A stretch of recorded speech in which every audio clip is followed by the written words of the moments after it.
The day of Clara's concert, my heart raced all morning. Was Philip still coming to the concert as he had promised Clara? I knew it was best if he stayed away, but I longed to see him. I was pacing the floor in the parlour when Uncle Otto came home. His hours at the cinema were erratic, and he often took a nap at home before lunch. It was only when he walked into the room and I saw the frown on his face that I realized something was wrong. "I've received a letter from Dr. Holub," he said, reaching into his pocket and unfolding a piece of paper. I stared at the letter in Uncle Otto's hand.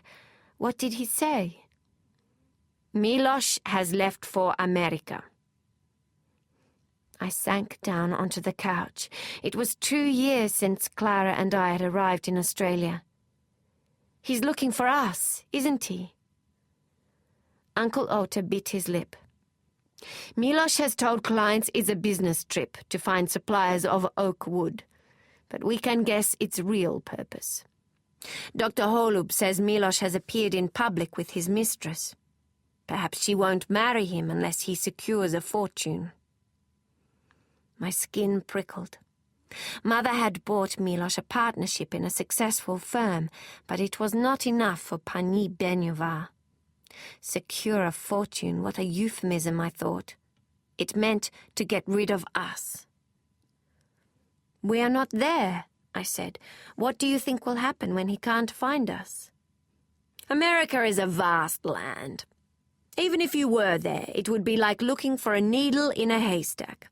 Whatever he hopes to achieve, it has given us time." "Did Dr. Holub say anything about Aunt Josephine?" I asked. A smile softened the strained look on Uncle Otto's face. "Yes," he said. "He has included a note from her." He handed me a piece of blue paper. My eyes filled with tears when I recognized my aunt's handwriting. She wrote that she thought of us every day, and that she would soon be visiting Marianske Lajne, a spa town, and would write to us properly from there. "I wish I could tell her what I'm doing with my photography," I said. Uncle Otto placed his hand on my wrist. "We will find a way to do that," he promised. Uncle Otto and I agreed to keep the content of Dr. Holub's letter to ourselves. There was no need to alarm the others, especially Clara, who was looking forward to performing that afternoon. She twirled in front of the mirror in the sapphire gown Ranjana and I had made her until she was dizzy. When she walked out onto the stage in it, with an orchid corsage and her hair softly waved, she was breathtaking. Clara did not look like my little sister anymore. She was too sophisticated. In the past year she had grown willowy, all arms and legs and a long torso. I recalled the previous night when we were in the kitchen together preparing dinner.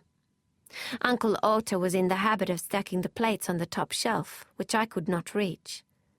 "Where's the stool?" I had asked, looking under the bench. I turned to see Clara on her tiptoes, taking down the plates for me. I listened to Clara play and willed myself not to look around the auditorium for Philip. I thought of the first time I had heard the concerto in Prague.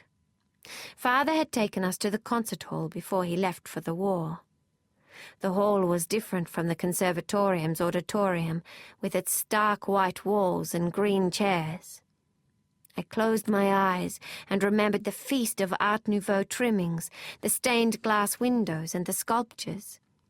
I imagined sinking into its velvet chairs and the warmth of the chandeliers dangling from the ornate ceiling.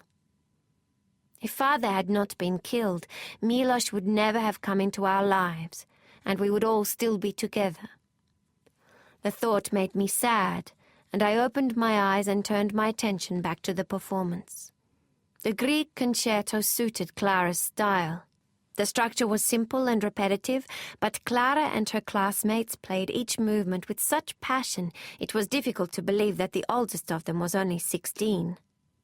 When they finished the final movement with ease, the audience stood up and filled the auditorium with the sound of applause. I forgot myself and looked in the direction of the dress circle. Philip was sitting there with Robert and Frederick. Beatrice was not with them. I barely heard Mendelssohn's violin concerto or Berlioz's Symphonie Fantastique after that. At the party given afterwards, I trembled when Philip approached us with Robert and Frederick. My heart thumped so loudly I was surprised nobody else seemed to hear it. "Miss Rose, you were marvellous," Robert gushed to Clara. "The strongest artist in a program of fine artists. What a gift to our country that you have come here." Clara blushed with the praise. "Thank you very much." I introduced Clara to Robert and explained to her that he was a guest lecturer at the Conservatorium of Music. I was aware of Philip's eyes on me. "My orchestrion has finally arrived," said Robert. "I would very much like to have you both to an afternoon tea to christen it." "We would be honoured," I told him. I could not bring myself to look in Philip's direction, although I felt him lingering next to Robert. I turned away and caught Frederick eyeing my new dress, a pink chiffon gown with a layered skirt. "I like the way the waistline is higher than the current fashion," he said, circling me. "You look like a ballerina. It's a flattering style for a petite woman." I smiled, but thought that Frederick had a funny way of giving a woman a compliment. He was like a mechanic looking over a car. Ranjana and Uncle Ota, who had been talking with Clara's teacher, joined us. No sooner had I introduced them to Robert than a waiter weaved his way around the room, ringing a bell. "Time for us to leave," said Robert. "But it's early," said Frederick, inspecting his watch. "Who can listen to stirring music, then just go back to the office?"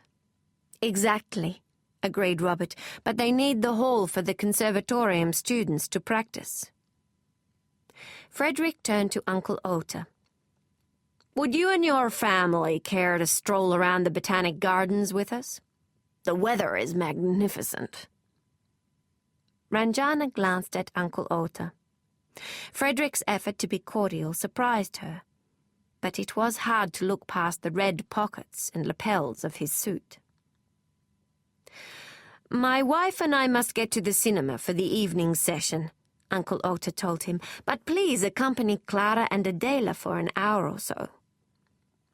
"We'd be delighted," said Robert. The afternoon was sunny, with a gentle breeze rising up from the harbour. The gravel of the path crunched beneath our feet. We walked towards the tea-house where Robert had suggested we celebrate Clara's performance with vanilla ice cream. "That's exactly what we should do," Philip said, his eyes briefly meeting mine. "Clara has done more than triumph in music. She has triumphed in life." The table in the cafe was small, and everyone apologized to each other when we bumped knees while taking our seats. Robert and Clara shared stories about Indian musical instruments. Clara told the men about Uncle Ota's collection, including a string instrument called a sarangi, on which she and Uncle Ota had somehow worked out how to play a Bulgarian folk dance. Philip was sitting so near to me that I could feel the warmth of his body penetrating the air between us. His fingers lingered near my teacup. I experienced everything with a heightened consciousness. The smoothness of the ice cream, the raspberry scent of the tea, the polished wooden table under my wrist. In all the pangs I had suffered thinking about Philip, I could never have imagined the sweetness of being together. After the ice cream, we continued our walk through the gardens along the path to the ponds. A child ran past, chasing a ball that was gathering momentum as it rushed down the hill towards the water. Frederick and Robert sped after it, with Clara, her concert dress hitched up to her knees, after them. Philip slipped his arm through mine. "Come," he said. I hardly noticed where he was leading me until we stood in a grove of trees sheltered from the sight of the others. He grabbed my hands and we clung to each other like two frightened children. His eyes searched my face. The breeze blew through the trees and rustled my dress and hair. Philip threw his arms around my waist and his lips swept over my face in search of mine. I felt delirious, as if I was sinking into a dream, but I woke from it with a start. "No, stop," I said, pushing him away. "Beatrice, you're engaged now." Philip's eyes flickered. Perhaps now that she has finally agreed, it's me who's not sure. I swallowed. Why do you say that? When I'm with you, I feel things I don't with her. I'm engaged to the wrong woman. Since that day in the car, whenever I thought about Philip, I tried to imagine that Beatrice was his sister. I was happiest when I could abandon myself to such fantasies. But fantasies could not become real. "Am I frightening you, Adela?" Philip asked, his voice unsteady. "Or do you feel it too?" If it was love he was feeling, then my heart was burning with it. I saw now that the flame had been ignited the first time I had met him in his cramped office and had grown steadily ever since. Now it was like a forest fire, in danger of engulfing everything. "Yes," I stammered. I love you. I love everything about you. But I don't want you to break off your engagement, not unless you are sure." "I am sure," he said, stepping towards me. I rejected his embrace. "No, don't see me for a month," I told him. "Be only with Beatrice. If you still feel the same way, then I will see you, but not before then." I heard the excited voices of Clara and the others returning from the pond. I rushed out of the grove to meet them. The boy was on Robert's shoulders, his rescued ball in his hands. Frederick was helping Clara, whose shoes were slipping on the grass, back up the hill. Philip brushed his fingers down my back, then moved a step away. Frederick drove us home, along with Robert, because Philip had to return to Broughton Hall for the evening rounds. Once we were in the house, I wanted nothing more than to take off my dress and disappear under the bed covers. I was about to run up the stairs when Clara put her hand on my arm. She was too astute not to have guessed the cause of my distraction. "You're in love with Dr. Page, aren't you?" she said. "God help me," I told her. "He is engaged to his childhood sweetheart. She is a wonderful person. I don't want to hurt her. I don't know what to do." Clara took a step towards me. There was love in her eyes, but I did not feel I deserved it. "I can't blame Philip for falling in love with you," she said. "Who couldn't? And you are well suited." "But Beatrice?" Clara looked away and nodded. She was at as much of a loss as I was about the answer to that problem. Uncle Ota screened The Ghost of Spooky Hill at Tilly's Cinema. The audience booed it so much that it only ran for 2 nights. The curtains and the tablecloth on the set kept flapping, and in one climactic scene I was caught in the frame with the slate in my hand. The redeeming points were that Peter did not seem to mind the audience's reaction, and that Hugh's cinematography was outstanding. If Hugh could get a start on one quality film, then he would have a magnificent career ahead of him. But there were few professional directors willing to give a one-legged cameraman a chance. One day I received a note from Hugh asking me to meet him at the vegetarian cafe the following afternoon.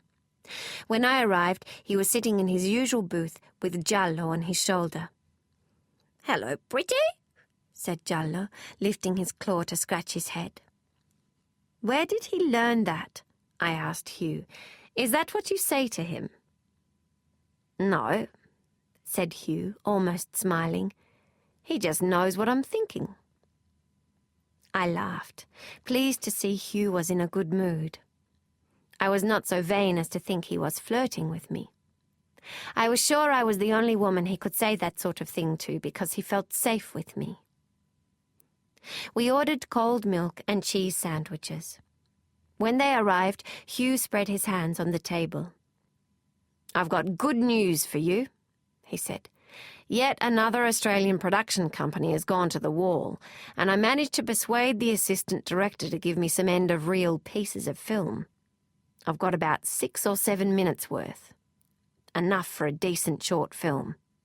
I can shoot something for you if you come up with a tight script." "Truly?" I asked, almost jumping out of my seat with joy. "You want to work with me?" I was over the moon that Hugh had remembered the conversation we'd had about making a picture together. He seemed as pleased as I was by the unexpected windfall. "The only problem will be the developing and editing," he said. "That can be expensive." "I can probably cover the development for a short film," I told him, "and my aunt can do the editing if you show her how." Hugh raised his eyebrows. "Quite often the films we get at the cinema are damaged. Ranjana has to cut and splice all the time," I told him. "She's good at it." "Well then, you just need actors now." "Oh, I have those," I said. "I think it's time you met my family." My good fortune in finding a talented cameraman and a supply of film was a welcome distraction from thinking about Philip. I had told him not to see me for a month, but found myself fretting that I had not heard from him. Perhaps he had forgotten me and was busy planning his wedding. That would be better for everybody, but the idea vexed me so much that one afternoon on my way to the cinema I did not look where I was going and was almost run over by a tram. In the end, I decided the only solution was not to allow myself to think about Philip at all. I sat with Esther's old typewriter under the silver gum and wrote a short film about a picnic where a boy sees a bunyip, but nobody believes him. Uncle Ota and Clara agreed to act in the picture, while Esther took on the role of script girl and Ranjana offered to help with the catering. The boy was to be played by Mr. Tilley's nephew, Ben. It took us 2 days to make the film. Uncle Ota was a natural actor, but Clara stole the show. In one scene, she was sitting on the beach with Ben. She had not noticed that the camera was rolling, and she was telling him about Mr. Rudolph. Her animated facial expressions and Ben's delight were magic. When Clara glanced at the camera and saw that Hugh was filming, she brought her hand to her cheek and smiled. Her face lit up with an incandescent beauty. "You were right," said Hugh when we took a short meal break before moving the camera. "Your family are actors." Everyone sat down on a picnic blanket to eat the sandwiches that Ranjana had prepared. I noticed that Esther was sneaking glances in Hugh's direction. There were tears in her eyes. Hugh and Esther's fiancé would have been about the same age. Her pity would irritate Hugh if he became aware of it. I diverted his attention to Jallo, who had moved himself to Thomas's shoulder. "Rather good," Thomas said to Jallo, pointing at the harbour. He was starting to speak in short phrases and in a mix of Czech and formal English. "Hiccup," Jallo cackled. "Hiccup," agreed Thomas. Ranjana burst into laughter. "God help us, my son is being taught to speak by a bird." "Oh well," said Uncle Ota, "not everyone can boast of a child fluent in English, Czech, Marwari, and cockatoo." Raymond Longford's film, The Blue Mountains Mystery, was scheduled to screen at Tilly Cinema in September. Uncle Ota suggested that we premiere my film as a short teaser before it. But in order to get it on the program, we had to edit it quickly. Ranjana, Hugh and I sat up after the last picture session each night for a week to cut and splice the film in the projection room. I'd had no idea that a 6-minute picture could be so time-consuming, and now understood why the editing of a feature film sometimes took months. "It's 3 o'clock in the morning," I said during one session, looking at my watch. Hugh had a part-time job in a studio the following day, so I told him to go home. There were only the final intertitles to be added, and Ranjana and I could finish the edit in the morning. When we returned home, Ranjana's eyes were drooping with exhaustion. "Would you like a cup of tea?" I asked her. She shook her head. "I'm going to check on Thomas, then go to bed," she said. I was physically tired, but my brain was racing. I was hungry, too. I walked into the kitchen and switched on the light. I jumped when I saw Esther sitting there. "It was the war, wasn't it?" she asked, pushing back her hair. "That's how he lost his leg." It was 4 in the morning. Esther was usually in bed by 10. She had been waiting up for me. I told her what I knew of Hugh's story. When I reached the part about being found outside Sydney Hospital, she rubbed her thumbs together but said nothing. The following morning, Ranjana and I rose early to complete the editing before the first morning session. Esther came with us to catch up on the bookkeeping. It was a chilly morning, and I wound my scarf over my head while we waited for the tram. "It wouldn't have made any difference to me if Louis had come home without his legs," Esther suddenly announced. "I still would have loved him." The tram arrived, and we double-checked the bags we were carrying to make sure we left nothing behind. Esther slipped the strap of her satchel over her shoulder. I blinked. There was the butterfly resting on her arm. Esther's eyes met mine. I turned away, not wanting to upset her all over again about not being able to see the butterfly. Trying not to think of Philip was like trying to unlearn to ride a bicycle. I could go a few hours without dwelling on our situation, but the postman's whistle always triggered my thoughts in his direction. It was wrong to pine for Philip, but I secretly hoped that he would send me a letter. Then, a month to the day that we had talked in the Botanic Gardens, Philip appeared on our doorstep wearing a pair of +4s and a vest over a white shirt. "I promised to take Adela to the National Park to photograph the rock formations," he explained to a surprised Uncle Ota. "Has she forgotten?" "Indeed, I think she has," said Uncle Ota, inviting Philip into the house. Clara, who was finishing her breakfast before leaving for school, sent me a glance. "Adela," said Uncle Ota, "you'd better hurry and get ready. The National Park is a few hours' drive away." I was as embarrassed as if I had actually forgotten the arrangement, although we had never made such plans. Philip grinned at me. Clara followed me to the bedroom. "Bring a swimming costume," Philip called after me. "The lagoon is sheltered. It should be quite warm today." I quickly changed into a loose dress, while Clara packed a towel, sun hat, and swimsuit into a bag. Who went swimming in winter? But I did not think too much about that. Philip's appearance had answered the question that had been hanging over me for a month. "I don't know what to do," I said to Clara. "Yes, you do," she replied. She took my hand. "Listen to your heart. Philip is a good person, and you are too. Neither of you will do anything reckless. But you have to do what is honest, even if someone else won't like it." Philip's car rattled along the dirt track into the park. I stared up at the towering gum trees. "I'll take you to Wattle Beach," he said, smiling. "It's my favorite spot in the park." The menthol scent of the gums and the smell of damp earth were intoxicating. I glanced at Philip. He looked fresh and carefree. Had he told Beatrice? Had she accepted his decision gracefully? My heart leapt with hope as each mile passed. Philip reached across the seat and squeezed my hand. A thrill of joy ran through me.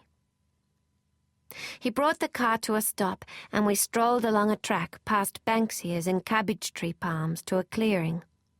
I could see a sandy beach and the ocean below us. The beach was deserted except for a lone fisherman. "Put your swimming costume on," said Philip, turning his back to me and tugging off his vest and shirt.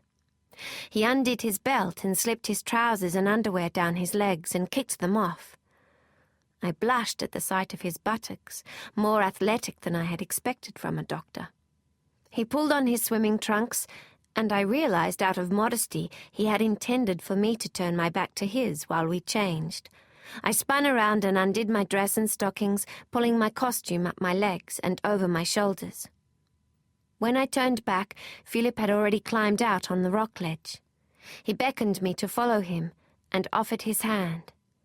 I took it and inched after him on the slippery rocks to the cascading waterfall. "It's safe," he told me. "We can jump from here into the lagoon. Ready?" I flew with him into the air and plunged into the lagoon. The freezing water sent goosebumps over my skin. I broke the surface and looked for Philip. He surfaced a second later, pushing his hair from his face and swimming towards me. "Bracing?" he said.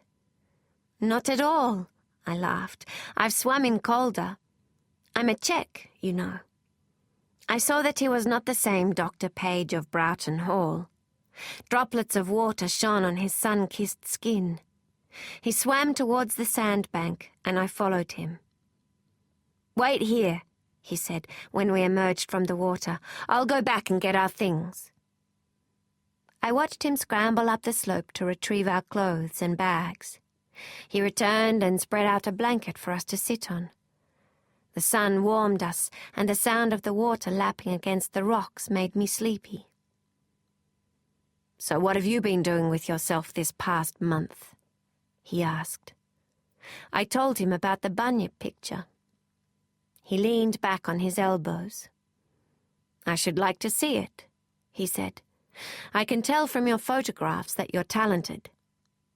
Do you like it here in Australia?" I cast my eyes over the rugged cliffs and the cascading waterfall. Clara was not the only one of us sensitive to the appeal of natural beauty. "Very much," I said. "It is spectacular." "I was brought up to think of England as home," Philip said.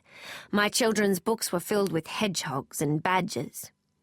But when I arrived in London for my studies, I longed for gum trees, kangaroos, and beaches." We laughed. Then I remembered Prague, the cobblestoned streets and the markets. My thoughts darkened. "Does it bother you," Philip asked, "to think that your mother's killer may never be brought to justice?"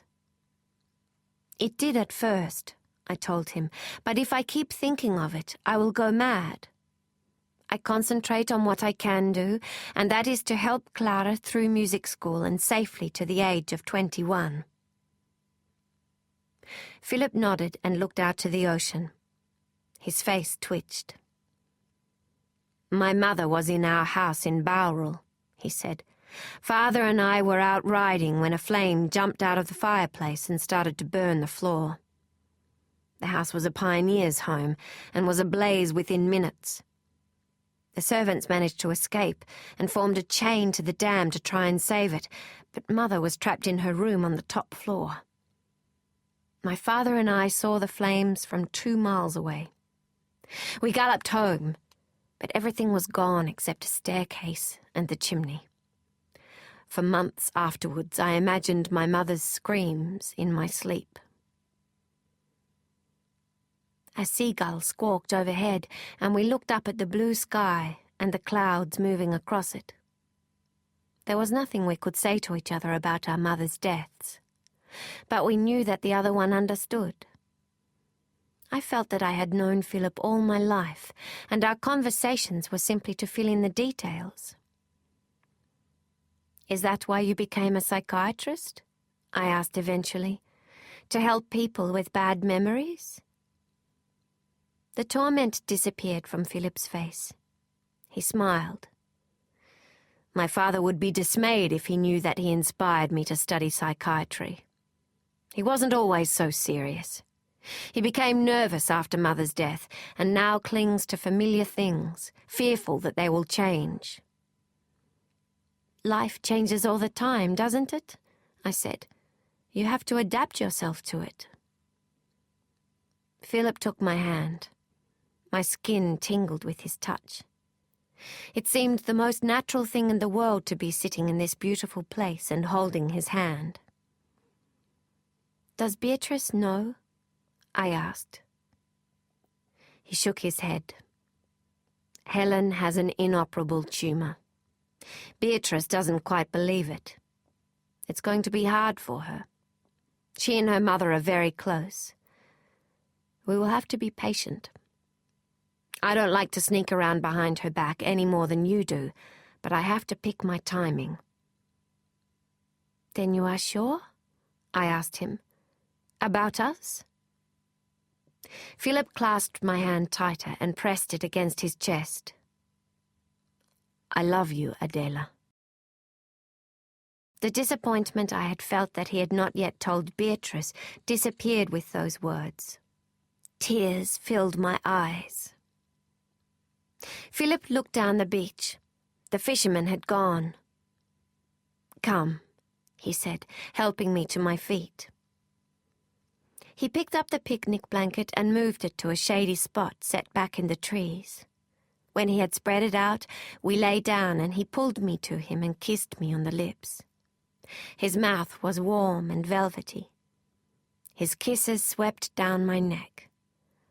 I stared up at the glimmering trees. I was a virgin and could never have imagined the ripples of pleasure his kisses sent through me. I ran my palms over his smooth, damp skin and felt the shiver of his muscles. Philip knelt back and we fell silent, with only the sound of the rolling ocean and the birds about us. I wanted him to kiss me again and lifted myself towards him, but my hand caught the edge of my costume and the strap slipped down and exposed my breast.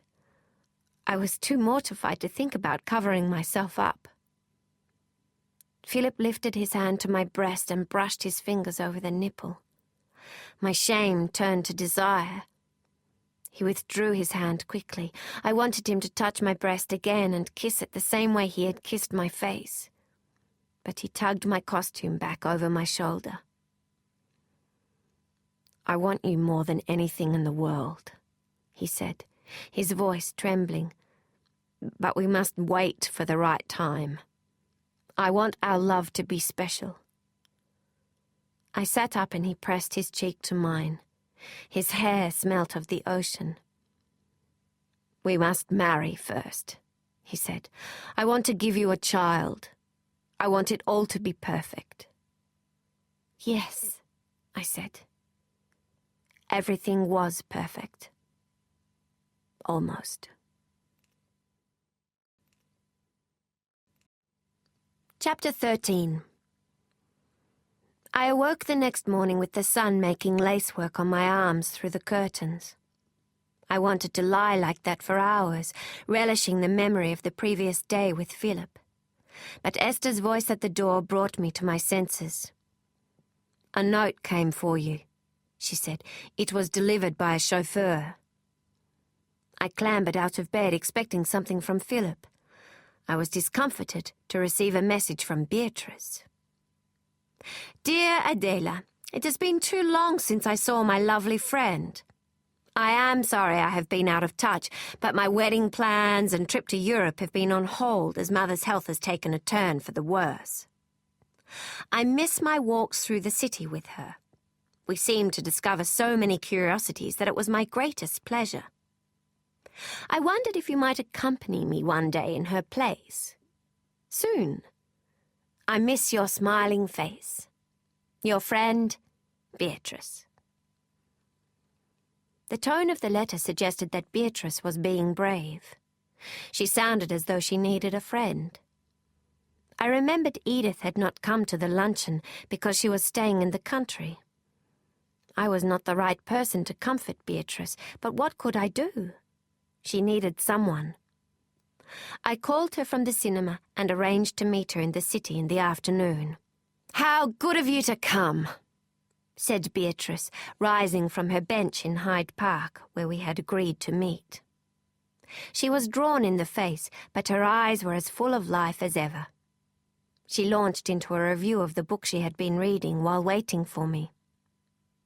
"It's about 4 young people at turning points in their lives," she explained. "In some ways it's horribly depressing because the 2 women subjugate themselves to the men, but it's also ripping good reading." Beatrice and I linked arms and headed towards the stores.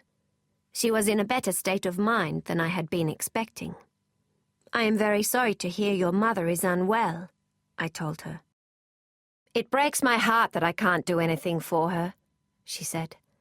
"Old Dr. Page came this morning and gave her a dose of morphine to ease the pain." I lowered my eyes. What could I say? Beatrice nudged me. "Don't cry for us, Adela. You have a tranquility about you that is cheering. Besides, it's not all bad news. Philip might hurry up and set a date for our wedding." My pulse quickened. I wondered if she would feel it through my arm. I had hoped that Beatrice and I could avoid the subject of Philip. We strolled along Elizabeth Street, and a dress in a shop window caught Beatrice's eye. "Look at that glorious dress," she cried, pointing to a coral-beaded sheath. "Isn't it lovely?" The dress was pretty, but unsuitable for Beatrice. The colour would clash with her red hair, and the style would accentuate her lack of a figure. "Should I buy it?" she asked. The dress on the other mannequin in the window was a raspberry colour that would set off Beatrice's hair. The wide V shape of the neckline would give her a bust. A flattened chest was the fashion, but only worked on women with breasts to begin with. I sensed that Beatrice was looking to lift her spirits with a new dress, rather than having her heart set on the coral one, so I said, "Both these dresses are nice. Why don't you try them on and then decide which looks best?" Beatrice grabbed my arm. "Good idea." For a few moments, while we lost ourselves in trying on sumptuous dresses, I could almost put aside the fact that Beatrice was the obstacle to my being with Philip. I tried on a silk chiffon gown, the rose colour of which flattered my hair and eyes. The shop's prices were too high for me, but I decided I would choose a style I liked and make something similar for the premiere of my Bunyip picture. Ranjana was a skillful beader, and we could decorate the dress together.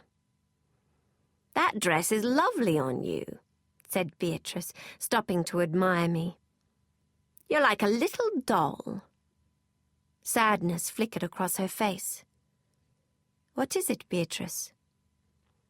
"You remind me of my friend, Margaret," she said, sitting down in a chair by the mirror. "She died in Egypt. We were nurses together in the war." "I didn't know you were a nurse," I said. Beatrice grimaced and ran her hand through her unruly hair.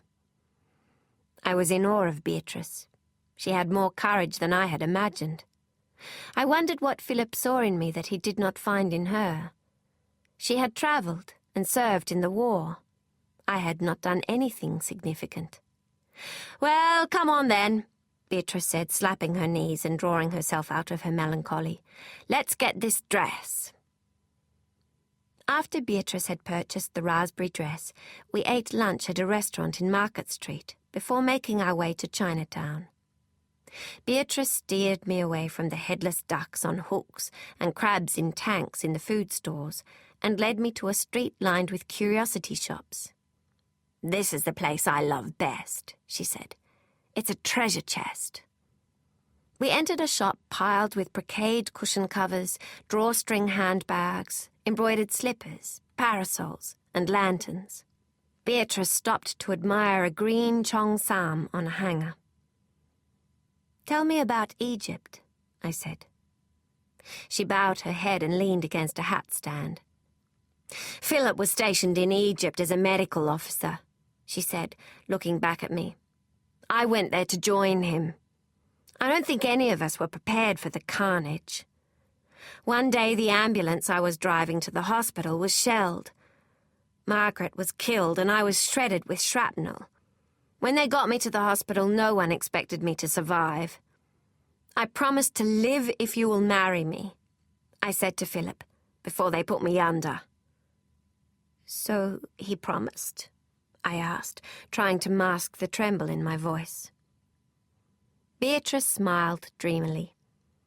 "I've been running around the world looking for excitement, but that's because I knew when the time was right, I would settle down with Philip. When Mrs. Page died, it was like losing my own mother. Even when we were children, she always said, 'You'll take care of my Philip if anything happens to me, Beatrice, won't you?' Her face turned serious. I will never break that promise. Never." We were silent for a moment, weighing up the gravity of her vow. "Is that why you joined up with the nurses when Philip was posted to Egypt?" I asked. Beatrice nodded. Her voice dropped to a whisper and she said, "Lately, Philip has been looking distracted.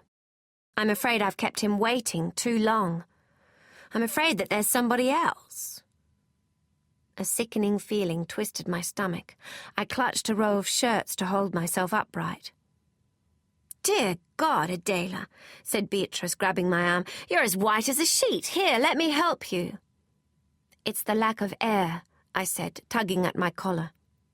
It was not the air. It was the guilt.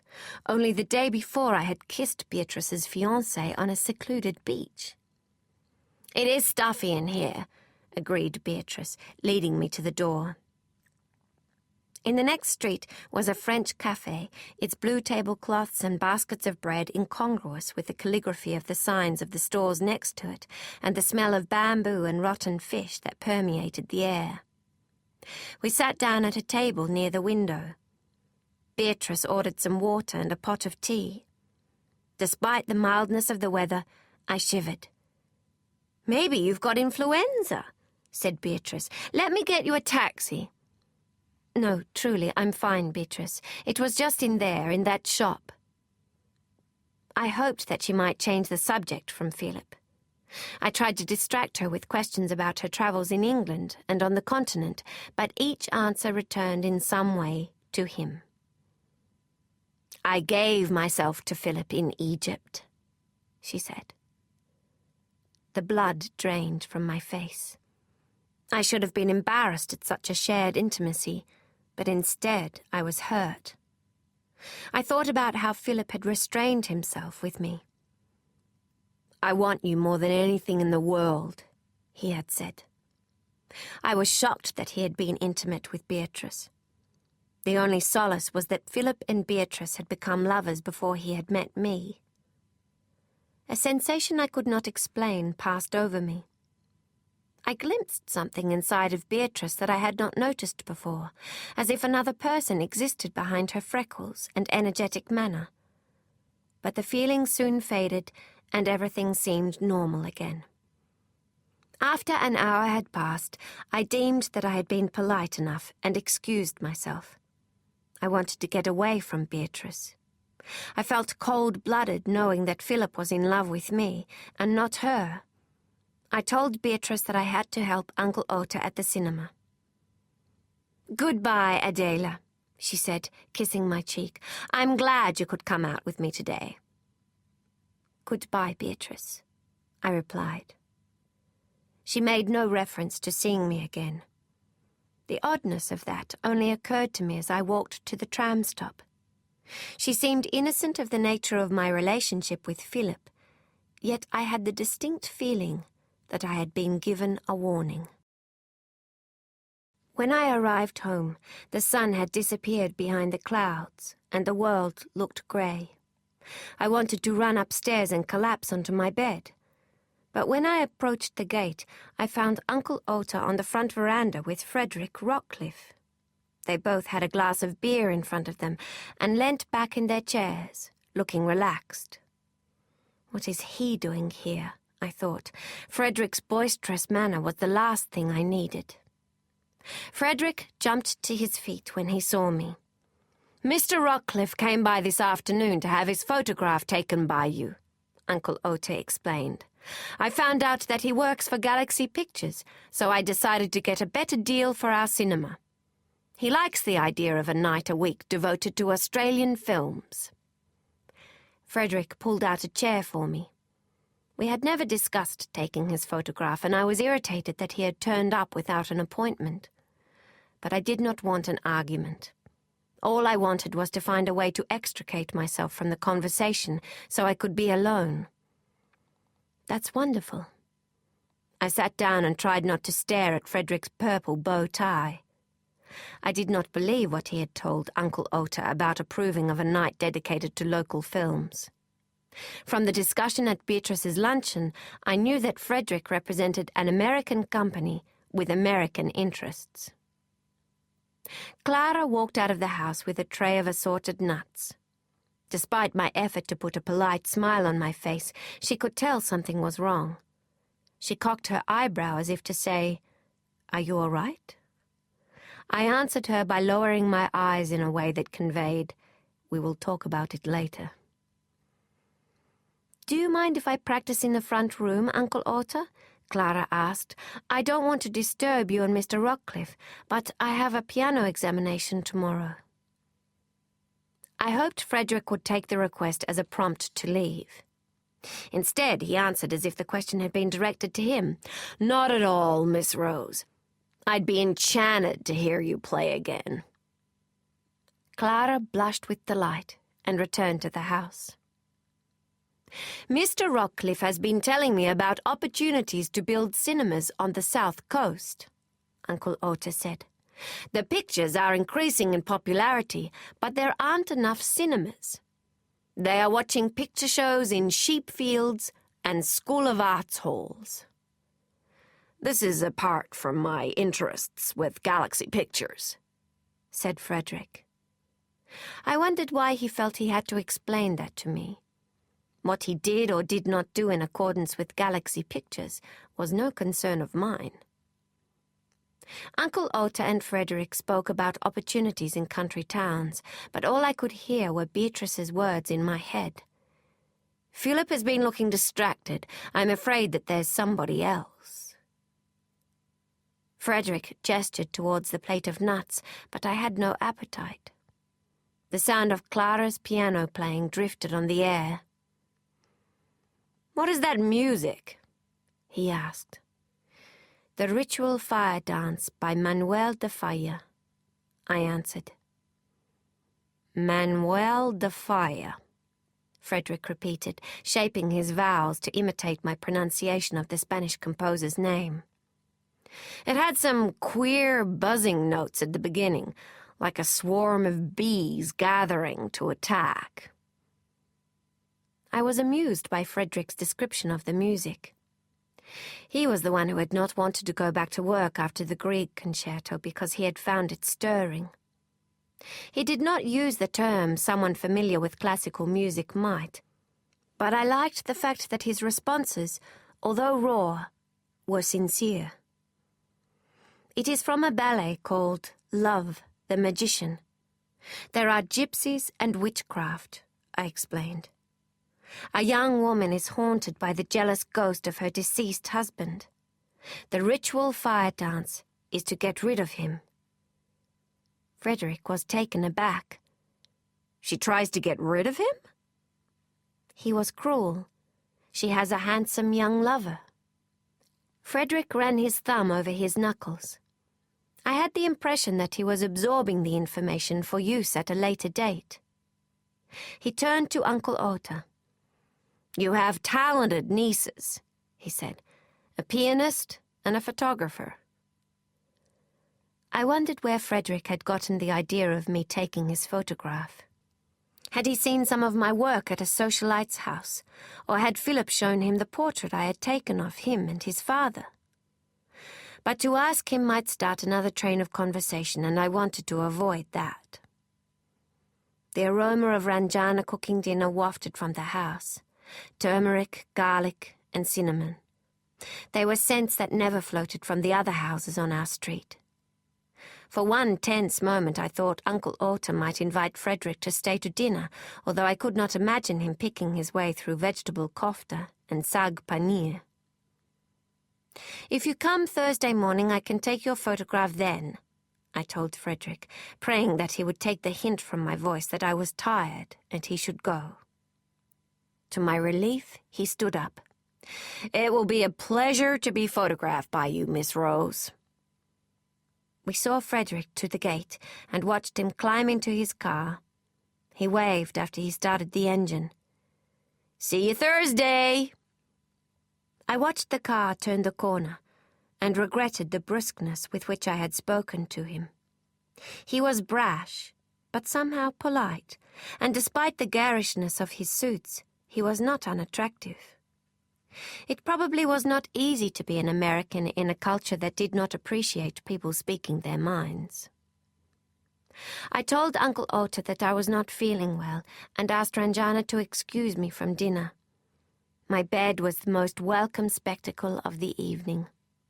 I pressed my face into the pillow and cried all the tears that I had been holding back. I felt cursed that I had met Philip when Beatrice was engaged to him. I turned over and stared at the ceiling. Laughter burst up from the dining room, and I heard Thomas asking where I was. I could have been in Japan the way I felt. I was so removed from everyone else. I longed to open my heart to Clara, but exhaustion got the better of me, and I fell asleep before dinner was over, and she came upstairs. I awoke at 1 o'clock in the morning with Clara asleep beside me. I watched her peaceful face, unable to make up my mind about whether I should wake her or not. Then I remembered that she had a piano examination and did not want to disturb her. I slipped out of bed and padded down the hall to the upstairs sitting room. Uncle Ota had left the porch light on. In the glow of the lamp I saw Louis's ghost by the gate again. Just as before, he was wearing his military uniform and peering into the house. We are both on the outside of life looking in now, I thought. So, your uncle is a collector? Frederick asked when he arrived to have his picture taken. He was standing near the shelf with the African masks. My uncle gathered those pieces on his travels, I told him, and now we have our own museum. That red and black mask is from the Congo. The tribal chiefs wear such masks when making sacrifices to their ancestors. Frederick picked up the resin mask and studied its carvings. I could not help but smile. Frederick was wearing a red and black checked suit. He replaced the mask on its hook and moved on to the bookshelves, which sagged under the weight of our collective library. He ran his fingers along the plays by Shaw and Ibsen and the volumes of Nietzsche. The man of knowledge must be able to not only love his enemies, but also to hate his friends, he said, quoting the German philosopher. He turned to me. Have you read all these? My uncle read them on his voyages, but I am familiar with them too, I told him. And you, Frederick? Do you read? I realized that I had called him Frederick instead of Mr. Rockcliffe. I had picked up the habit of using Christian names from the Vegetarian Cafe and Beatrice, but he did not seem to mind. A smile came to his face and he shook his head. I don't have the luxury of time to read books, but I make sure I keep the company of those who do. I remembered a conversation between my father and mother that I had overheard as a child. Father had described an acquaintance of theirs as a self-made man. Gentlemen were supposed to despise men who had made their own money, but my father clearly admired him, just as Aunt Josephine respected women who earned their own living. Frederick Rockcliffe was a young man determined to lift himself up in the world. I decided that his portrait should be in sharp focus and taken from below. There were 2 spaces in the parlor where I photographed those clients who did not wish to have their picture taken at home. The first was a corner with an armchair upholstered in pink brocade and a still life in a gold frame above it. That was where most society ladies chose to be photographed. The other space was against a stark white wall. It was there that I planned to photograph Frederick.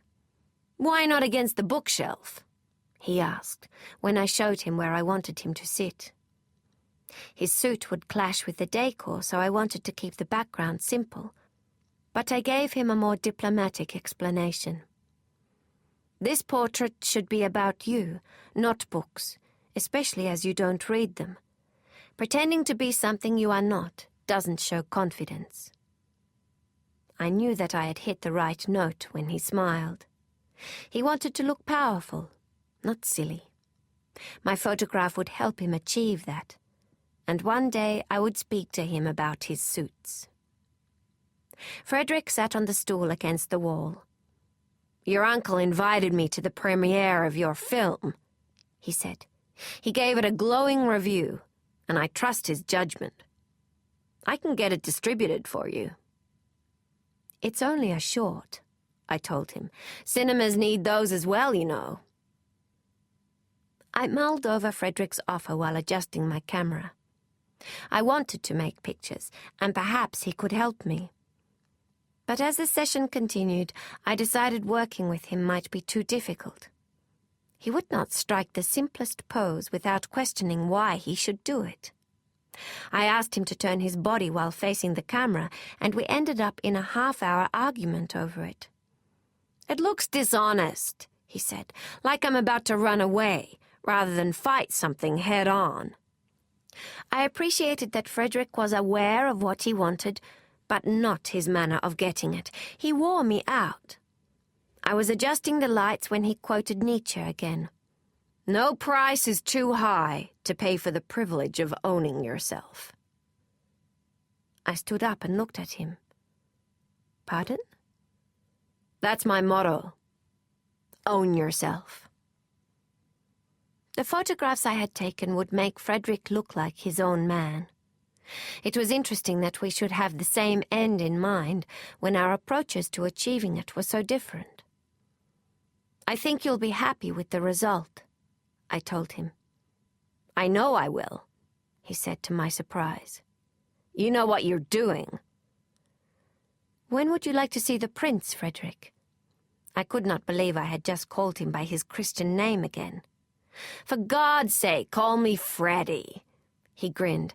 "You sound like my mother when you call me Frederick." "Then you must call me Adela," I told him. I was not comfortable to be on personal terms with Freddie, but there was nothing I could do about it.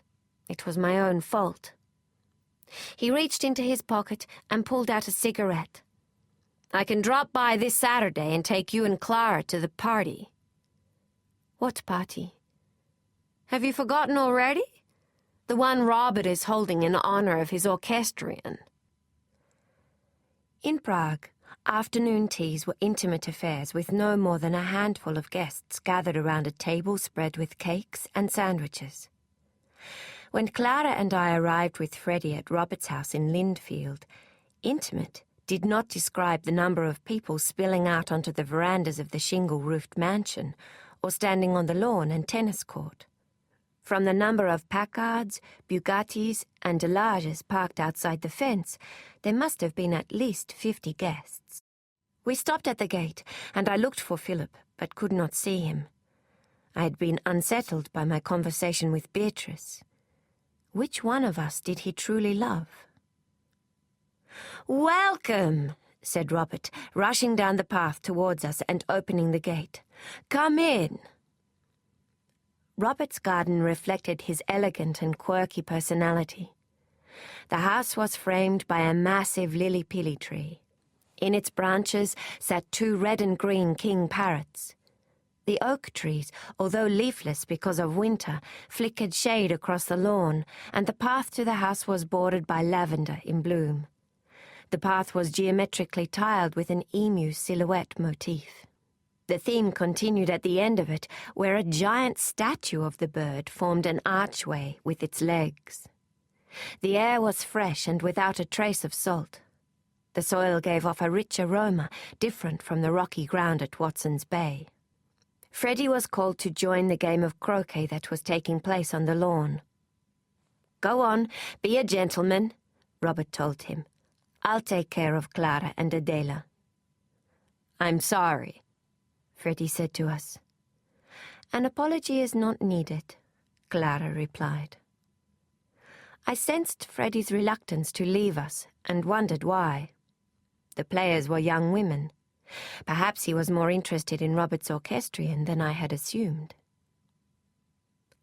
"Come and meet my mother and sister," said Robert, guiding us towards the house. "They are terribly shy. They encourage my parties, but always disappear somewhere on their own. I'm sure they will find you non-threatening conversationalists." Mother would have loved this house, I thought. The polished Jarrah floors, the winged chairs, the cream-embossed wallpaper and tiled fireplaces. The interior had elements of an English house in its ceiling roses and picture rails, but it was light and airy and had a calming effect on the soul. Robert directed us to the sitting room, where two women with high foreheads and immaculately set hair were drinking tea from Royal Doulton cups. "Mother, Mary, I'd like you to meet my friends," Robert said. "Miss Adela and Miss Clara Rose." If Robert had not warned me that his mother and sister were shy, I might have been intimidated by the two stiff-postured women who looked back at us. "Robert tells me that your aunt is an Indian," Mrs. Swan said. "That is right," I replied. I wondered if Mrs. Swan was about to express her disapproval and worried about how I should respond. I liked Robert and did not want to embarrass him, but I was not going to have Ranjana belittled either. Mrs. Swan surprised me when she said, "My late husband was stationed in India when we were first married. Some of my happiest memories are of Bombay." She was not comfortable with meeting new people. I could see that from the way her chin trembled when she spoke. But I was impressed by her graciousness. Mary was not dashing like her brother, but had gentle eyes. "And you are a pianist?" she said to Clara. "Robert must show you his music room." "We are on our way there now," Robert told her.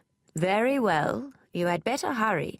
Do not leave the other guests alone too long, my dear," his mother instructed him. I sensed that Mrs. Swan and Mary had shared all the conversation they felt comfortable with, and were politely dismissing us. Clara and I followed Robert down a corridor lined with paintings of thoroughbred horses until we came to a set of double doors. Robert opened them and ushered us into a space the size of an ocean liner's dining suite. In the middle of the room was a Mason and Hamlin grand piano and a harpsichord. Musical instruments from around the world hung on hooks on the walls. I recognized a few instantly: gongs, gamelans, bagpipes, and balalaikas. A long wooden flute ornately painted with a dot pattern lay on a shelf. I had seen something like it before. I remembered the documentary Dr. Parker had screened at one of our Tuesday nights. It was a didgeridoo. The main attraction in the room was not the orchestrion, which had been set up in one corner, but the pipe organ that took up an entire wall. Clara rushed towards the instrument. "Do you play?" she asked Robert. "It's my passion," he said. "It's like having a full orchestra at my fingertips." Clara stood on her tiptoes and glanced from Robert to the organ. She was longing to hear him play, but did not want to be rude by asking. "What sort of music do you like?" I asked Robert, trying another tack.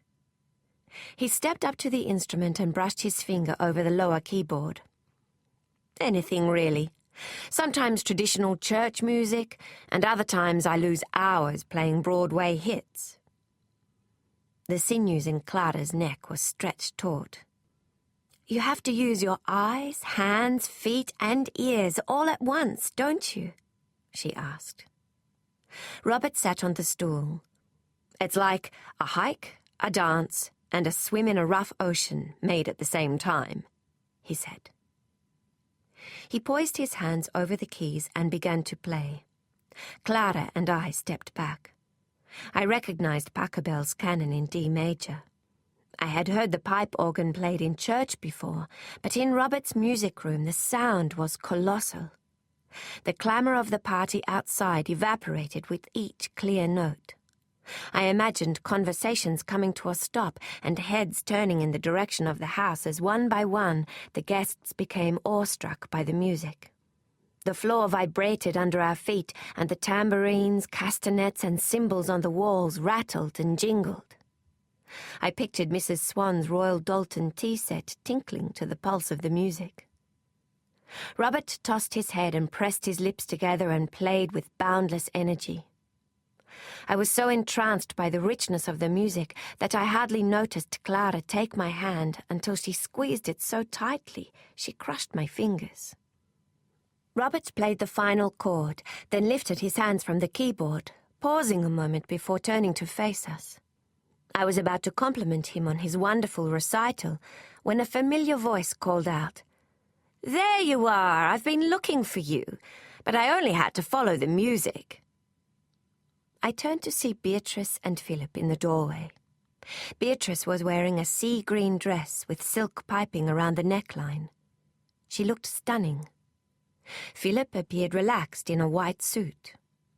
Beatrice's engagement ring was still on her finger. Philip tried to catch my eye, but I averted my gaze. Beatrice rushed forward to kiss me and to greet Clara. "So, here is the little sister at last," she said, embracing her. "Though not so little, she's almost as tall as me." "How's Aunt Helen?" Robert asked Beatrice. Beatrice's smile faltered. "She's a little better this morning, thank you. I didn't want to leave her, but she insisted that she only needed her nurse today." Freddie arrived at the door and told us that afternoon tea had been laid out on the tables. "You're fools if you linger," he said. "It's a feast." "Better go then," said Robert with a laugh. "The cooks have been at it since yesterday."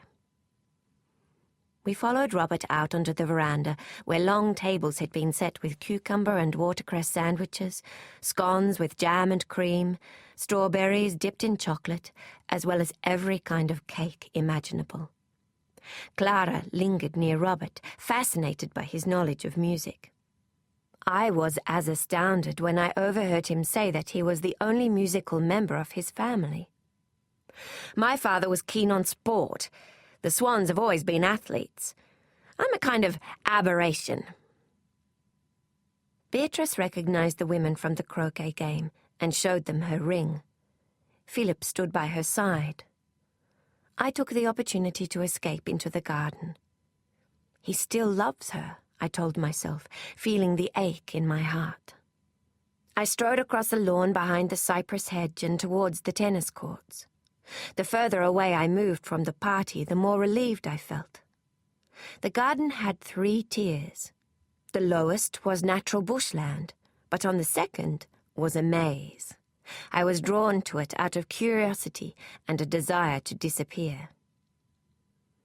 To find your way in and out of a maze, all you have to do is brush your fingers along the left-hand side of the hedge. Father had explained to me once when we walked through a maze at a summer party in Mielnik. I reached out and let my fingertips glide over the velvety leaves. A sense of calm fell over me as I progressed along the path, moving in lines towards the center. Statues and urns marked the pilgrimage.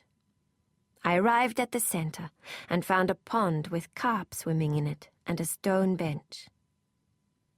I sat down and closed my eyes, turning my face to the sun. The throbbing in my heart quietened, and I experienced fleeting seconds of peace.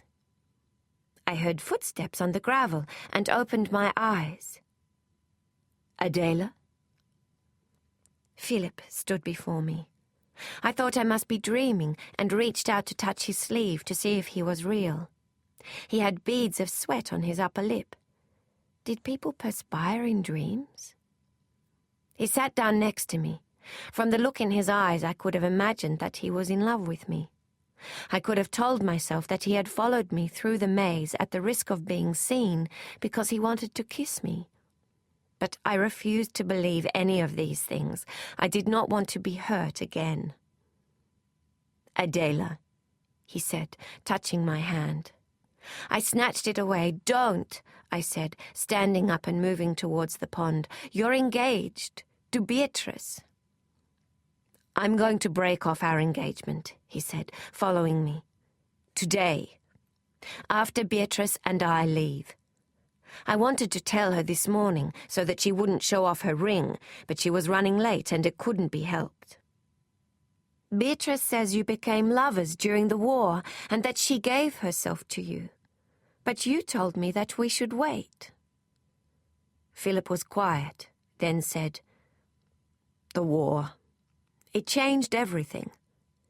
We were young, but we didn't know if we would be alive the next day. We did a lot of things without prudence, without thinking through the consequences properly." He looked at me and smiled. "It is better to wait, Adela, believe me. Love is sacred." He rubbed his hands. "If I had waited, things would be less complicated now with Beatrice." "You expected to marry her, I suppose. You didn't think that would change." Philip nodded sadly. "Yes, there was that, too." "Beatrice said that you grew up together," I said, "that you promised to marry her when she nearly died." Philip shook his head. "Beatrice says a lot of things, some of which aren't quite true. I've come to understand that she sees me as a warm, comfortable blanket rather than her life's partner. She's different when she's in Europe. She's more independent. She hardly writes to me when she's there.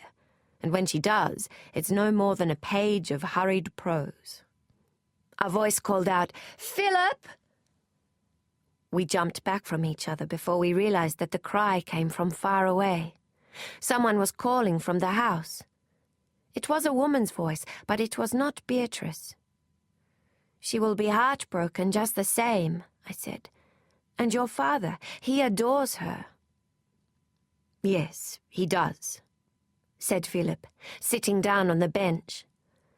"And Beatrice will be hurt and embarrassed, too. But after a while they will see it's for the best. Beatrice deserves someone who loves her with as much passion as I love you. Not a man who feels affection for her as a brother does for a sister." The stillness of the maze was peaceful. It was as if everything had stopped for us. Perhaps the guests had moved inside to hear Robert's orchestrion. I hoped whoever it was who had called out Philip's name had given up looking for him. "What will you do?" I asked, sitting down beside Philip. He squeezed my hand. "It will be all right, Adela. Please don't worry. Beatrice will be upset for a while, but a few months of unhappiness is better than a lifetime of lies." I pressed my head against his chest. It felt right to be with him.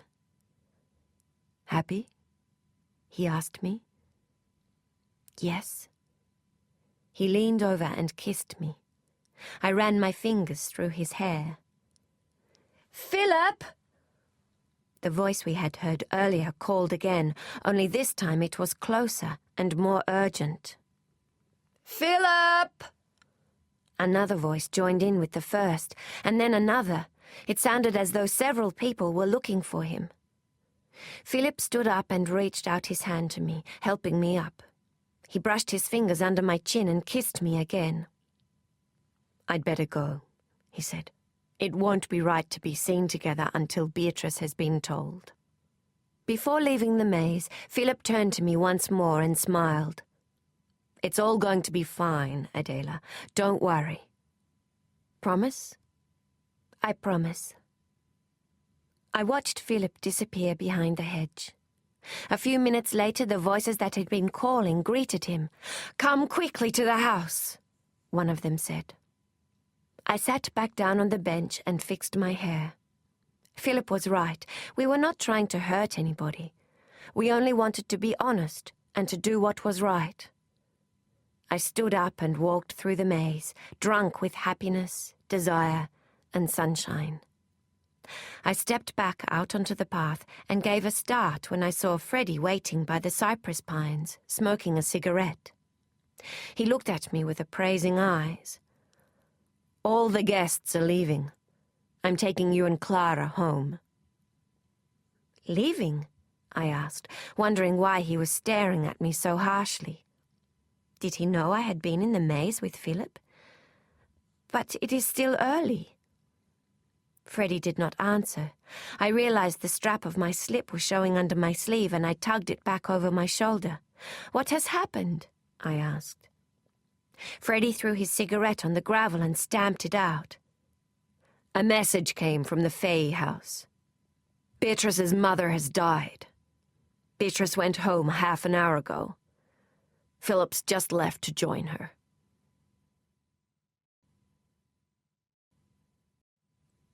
Chapter 14. Mrs. Fay's funeral rekindled my grief at my own mother's death. I was hesitant to take Clara with me, but she insisted. I was glad in the end she came, because when we arrived at the church, the number of mourners was overwhelming. The Fay family might have been small, but they had many friends. Mrs. Fay's coffin was lifted from the horse-drawn hearse and carried into the church by the pallbearers, Philip and his father, Robert and Alfred. Beatrice stood at the entrance to the church looking dazed. Florence put her arm around her. When the coffin passed and I saw Mummy on the ribbon of the wreath, I almost broke down. I knew how losing a mother changed you.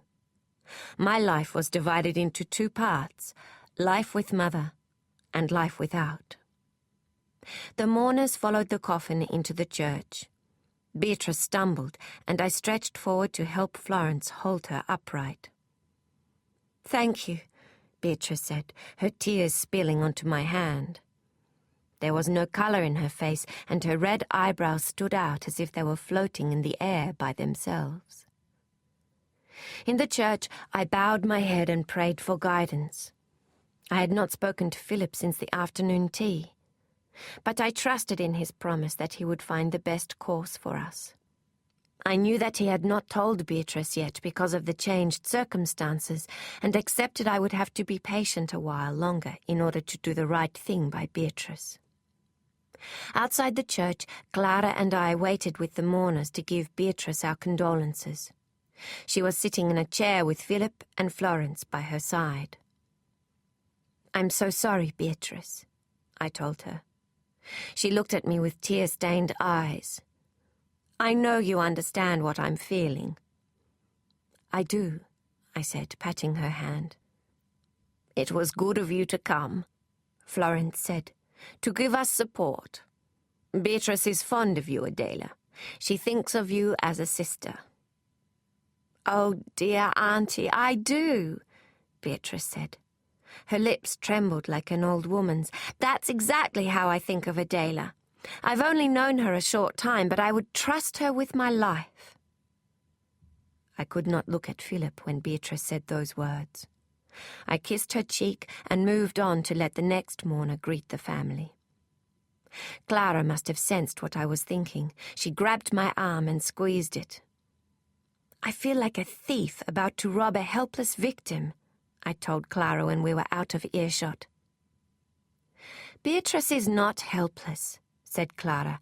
"It is only unfortunate timing. Everything will be all right." Afterwards, at the wake, Philip and I snatched a moment away from the others in the hall when I was heading towards the lavatory and he was rushing to the kitchen to request more hot water for the tea. "Are you all right?" he asked me. I nodded. "And you?" He stroked his temple. "Yes, I think so. The situation is more awkward than I had anticipated. I have to help Beatrice through this time." "I understand." "I'm disappointed that I won't make the premiere of your picture. I hope you'll give me a private screening."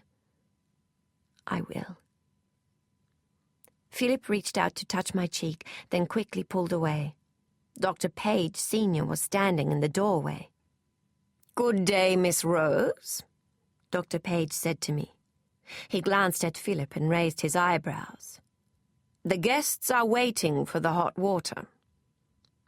"Excuse me, Adela," Philip said. "Thank you for your condolences to our family." They are much appreciated." He spoke formally in front of his father, but I caught the love in his eyes. The look was going to have to sustain me during our temporary separation. After Philip left, Dr. Page turned to me. "I hope you have been keeping well, Miss Rose," he said. "How is your portrait work progressing?" I told him about Frederick Rockcliffe's portrait and other recent commissions, mindful to thank him for giving me a start to my career. I felt that he was scrutinizing me, and I did not know if he had seen Philip reach for me or not. His face was stern, and I was not sure if his grim expression was caused by anger or simply by grief. After the funeral, I occupied myself by going to the cinema and meeting Hugh and Peter at the vegetarian cafe. I enlarged Freddie's portrait as he requested so he could hang it in his office. I had used the light to downplay his suit and bring to prominence his chin and brow. He looked commanding. I was keen to see his reaction to it, and at the same time I was not enthusiastic to see him after Robert's afternoon tea. I sent the portrait special delivery to the Galaxy Pictures office. It was the first time I had not delivered a portrait in person. I usually liked to see the subject's initial reaction. My 21st birthday arrived, and Ranjana baked a vanilla cake with pink icing. Mother used to make vanilla cakes for our birthdays. After a round of happy birthday, Ranjana placed a slice in front of me. It tasted exactly the same as Mother's cakes had. "Josephine sent the recipe," said Uncle Ota, handing me an envelope and a small box. "Happy birthday, Adelka." I opened the envelope and saw it contained a letter from Aunt Josephine. "Excuse me one moment," I told the others, before stepping out into the garden to read what Aunt Josephine had written. "My beautiful Adelka, it is too difficult to believe that the baby who arrived in such a hurry one summer morning is now a young woman. How I wish I could share this important birthday with you, but in a way, we are all together. Before leaving for Mariansky Lajne, I visited the bank and took these diamond earrings from your mother's jewelry collection for you. I know she would have wanted you to have them. While there, I remembered her special recipe book and went to the Blue House to see if I could find it. Indeed I did, and was thrilled when I came across her birthday cake recipe, which I then sent to Ota and your aunt. How proud your mother would have been of you. How proud I am of you. When I return to Prague, I will arrange for Dr. Holub to send some money to you. We will wire it to you from Austria, so it can't be traced." Aunt Josephine wrote about Mariansky Lajne, but did not mention Milos. She described her hotel set in the hills above the town and how Fripp was pampered by the staff. Although Aunt Josephine said nothing of it, I feared that she was not well. Why was she visiting a spa? I wished I could be there with her. I opened the box. Inside, tucked into a piece of silk, were 2 drop earrings. I admired the pretty fleur-de-lis tops and the sparkling diamonds. I shut my eyes and saw Mother wearing the earrings while she danced with Father at a Christmas ball that I had been allowed to attend when I was a child. Mother's off-the-shoulder gown had been trimmed in lace, bows, and flowers. I did not let the memory linger further than that. I did not want to think of Milos or how he was progressing in America. No doubt the fact that I was now 21 was spurring him to greater efforts to find us. The night of the premiere of the Bunyip, Philip sent me a bouquet of pastel roses, along with a card. "I'm thinking of you, darling. My love always, Philip." Beatrice was in mourning for 3 months, and it would be improper of Philip to attend festivities while they were still officially engaged. I was disappointed not to be able to share my birthday or this important milestone with the man I loved, but I did my best to rally my spirits. Uncle Ota was providing the champagne and the cocktail sandwiches at his own expense and had gone to a lot of trouble for me. Raymond Longford's feature film had already screened at the major release theatres, and there was no need to hold a premiere for a short. But Uncle Ota wanted to bolster my courage. "You've got talent," he told me. "Let's get you off to a good start." I stood by the entrance with him, greeting the guests as they arrived. There was quite a crowd, including former colleagues of Uncle Ota's from the museum, guests and past speakers from our Tuesday night gatherings, as well as the regular cinema patrons. Mr. Tilly and his wife came with Ben. Clara placed herself beside me.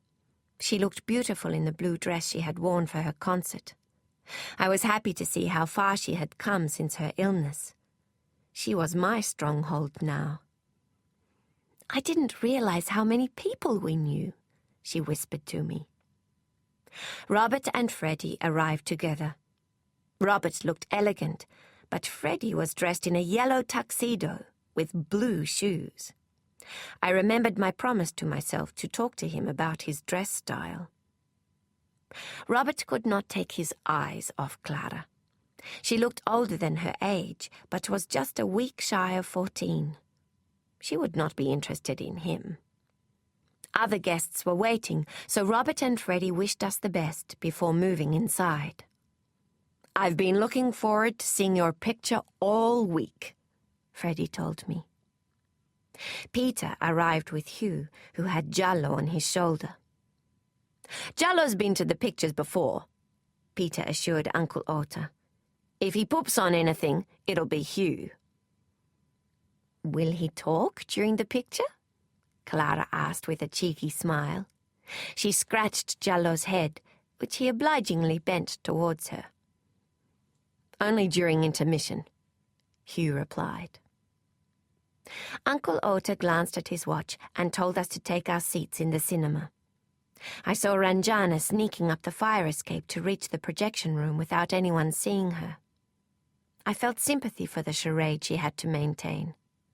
I had one of my own.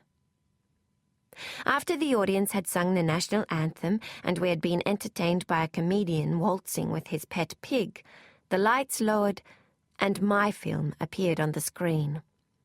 I listened with relief to the audience sighing and laughing in the right places.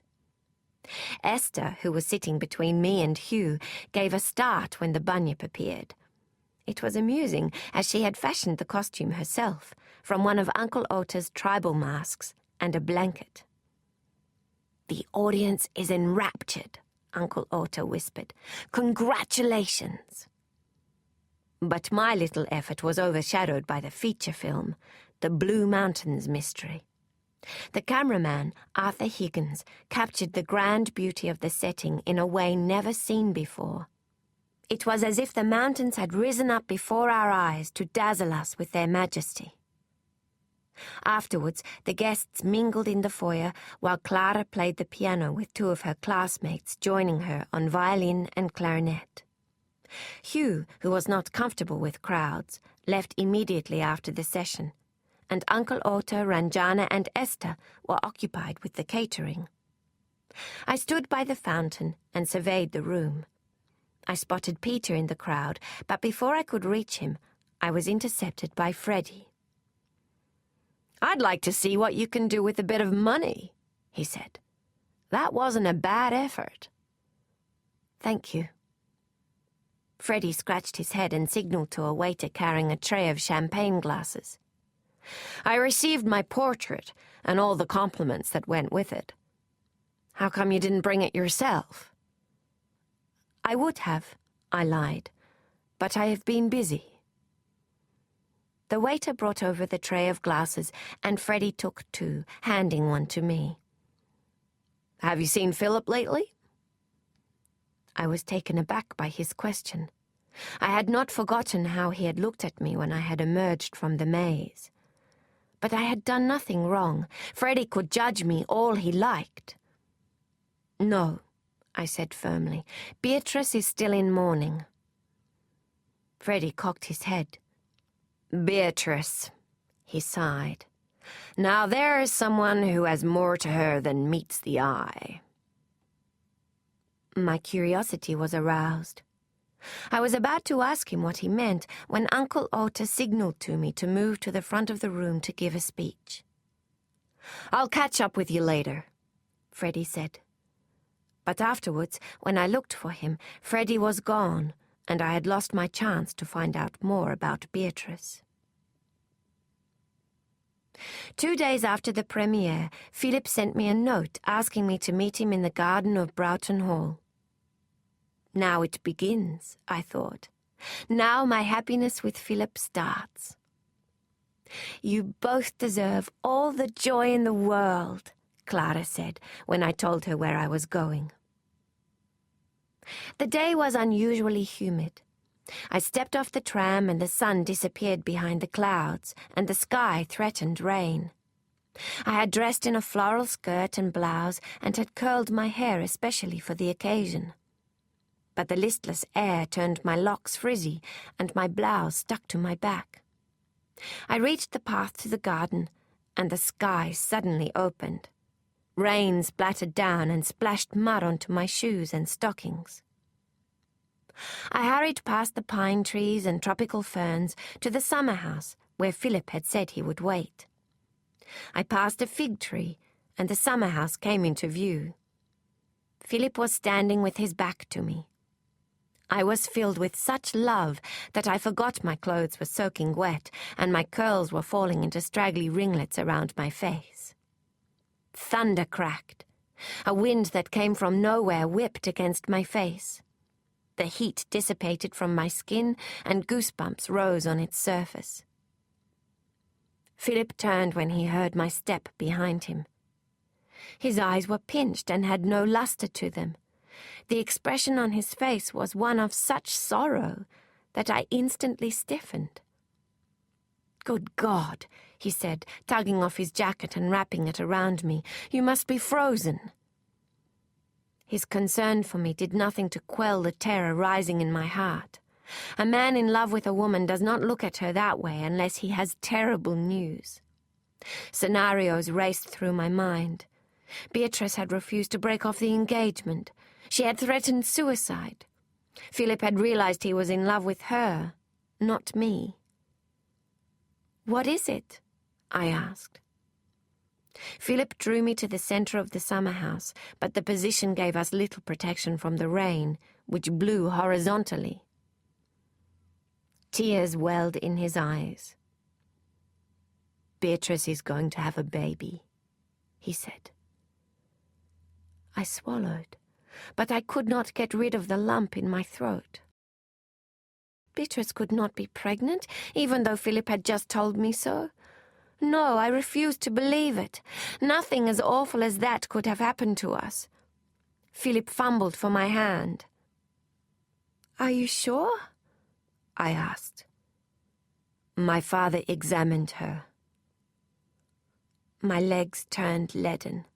I wanted to make for the bench to sit down, but could not move. Philip buried his face in his hands. "It's like some terrible nightmare," he said. "Until my father said that Beatrice wanted lots of babies, I wasn't sure that she wanted any. We were careful." He looked at me with tear-stained eyes. "After Guatemala Beach, well, I made excuses to Beatrice, and during her mourning I told her that it was better to abstain. But it was too late.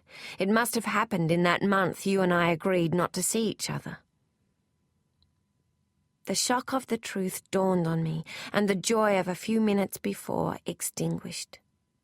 If Beatrice was pregnant, Philip was going to have to marry her. He had no choice. He would have to be father to her child. The future I had pictured for us rolled away like a film spinning off a reel. I shook my head. "No." Philip placed his hands on my shoulders. He was trembling. "I wanted it to be you. I wanted to have children with you." Yes, I had wanted that too, but I was not pregnant. It was Beatrice who was going to be mother to Philip's children. I moved away from him. He was not the same man. He was going to be someone else's husband. I was going to be shut out, like a tramp looking in the window of a cozy home. "Well, now she is pregnant, maybe she will settle down," I said. Philip grabbed my arm. "Don't say that. I wanted to marry you." I found myself imagining terrible things. Perhaps Beatrice would miscarry. It was still early. Or perhaps she would die in childbirth. But if any of those things happened, I should hate myself, and it would not bring happiness to Philip or me. No, the hand of fate had given us its verdict. I sank down to the floor, and Philip knelt down and put his arms around me. Tears burned the back of my throat, but I was too shocked to cry. I felt tired. I wished I could fall asleep, to have some reprieve from the torment in my heart. "What will you do?" I asked Philip. I don't think I could bear to see you with Beatrice." He shuddered and held me closer. His heart was racing. He did not answer at once, but after a few moments he stroked my hair, then said, "I will take Beatrice to London. She wanted to live in Europe, and I will work at the hospital there." He lifted my face in his hands and kissed me. I realized that he was saying goodbye. But I could not withdraw my heart now that I had given it. I would love him forever, even if I never saw him again. The rain calmed for a moment. A ray of light shone through the clouds, but disappeared when the skies grew darker still. I wished that we could be frozen in our embrace and stay that way forever. But when the day began to fade, the futility of lingering became apparent. There was no future for us now. Philip helped me to my feet. "I will never forget you, Adela." I nodded, my heart too full to answer him. I took off his jacket and held it out for him. "Keep it," he said. He turned and ran down the steps of the summer house. I watched him rush past the pond and over the bridge. Before he disappeared into the grove, he stopped and turned back to me. Then, an instant later, he was lost from my sight. I wanted to sink to my knees, but I somehow remained upright, standing in the summer house with my dreams in tatters around me. I had no home in Prague to go to, and Philip was to marry someone else. The rain fell harder, and the wind grew fiercer, blowing the droplets in my face. But I did not turn away. "Goodbye, Philip. I won't forget you either," I whispered. Chapter 15. Philip and Beatrice married and left for England a few weeks after that miserable day in the garden at Broughton Hall. As Beatrice was just out of mourning, and because she knew she was pregnant, the wedding was a small family affair, and I was relieved not to be invited. For Philip's sake, and to quell any doubts that may arise, I sent a Belgian lace tablecloth as a wedding gift. The day the ship departed, it was as if my life had been washed away, and I was left with only a faint imprint. I was sure my love for Philip would not die, but what about his for me? Would I meet him in the street one day and receive only a friendly smile or a platonic kiss? It would be better that way, and yet I could not bear to imagine it. "He will return one day," I told Clara. "His father is here, and Beatrice's aunt and uncle are too." "Don't worry about the future," she said. "Think about how you can find happiness now." Uncle Otto kept his eye on me, although I did my best to hide my broken heart. I had never told him or Ranjana about my feelings for Philip, but they had guessed.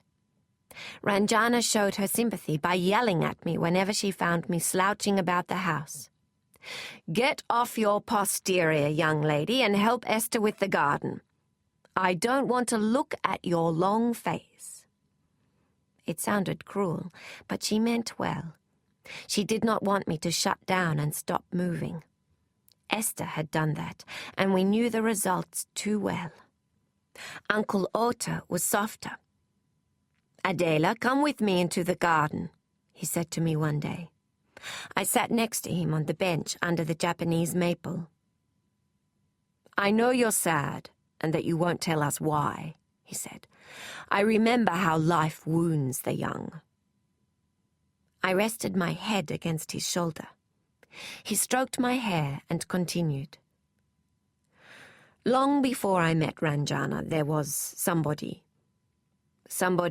I loved very much, but circumstances were against us and we had to part." He stumbled on the word circumstances, and I was sure that he had meant to say people. I knew he was talking about Aunt Emily, but who were the people he referred to? "I'm not going to give you platitudes about time healing all wounds. It doesn't. Life leaves its scars. But it's not without its beauty and order either.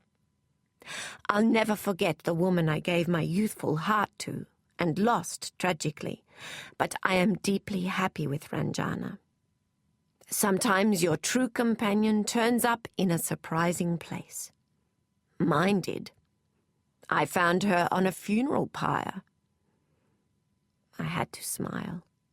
"You're not the scoundrel who ruined Emily's life," I thought, snuggling closer to him. I would have asked Uncle Ota about what happened all those years ago, for at that moment I sensed he was strong enough to remember it. But I was not strong enough to hear it. I was in too much pain myself to bear another's sorrow. But one day I would ask him for the story, when we were both ready. Summer passed slowly, and I did nothing more than clean the house, work in the garden, and take a few portraits. I tried not to think of Philip and Beatrice in England together. In March the following year, Freddie sent a note that he would like to see us. The last I had heard of him was the night of the premiere, and I thought it strange that Freddie should ask beforehand what day and time was convenient for us. I had assumed if he wanted to see someone, then he simply showed up. He arrived at the appointed time in a new car, an Opel Sportwagen with a red trim. He brushed off his orange suit and followed us into the house. "There is an old cinema for sale in Thirul," he told us, when we sat down in the parlor with a glass of Ranjana's lemonade. Thirul is the untapped entertainment center of the South Coast. It draws crowds in summer as a resort, and has a railway and colliery, too. It's a golden opportunity. "What are you proposing?" asked Uncle Ota. "As a representative of Galaxy Pictures, I can't be seen to be investing in the local industry," Freddie answered, with a smile in my direction. "I make a lot of money for the company, but no one becomes rich working for somebody else, do they?"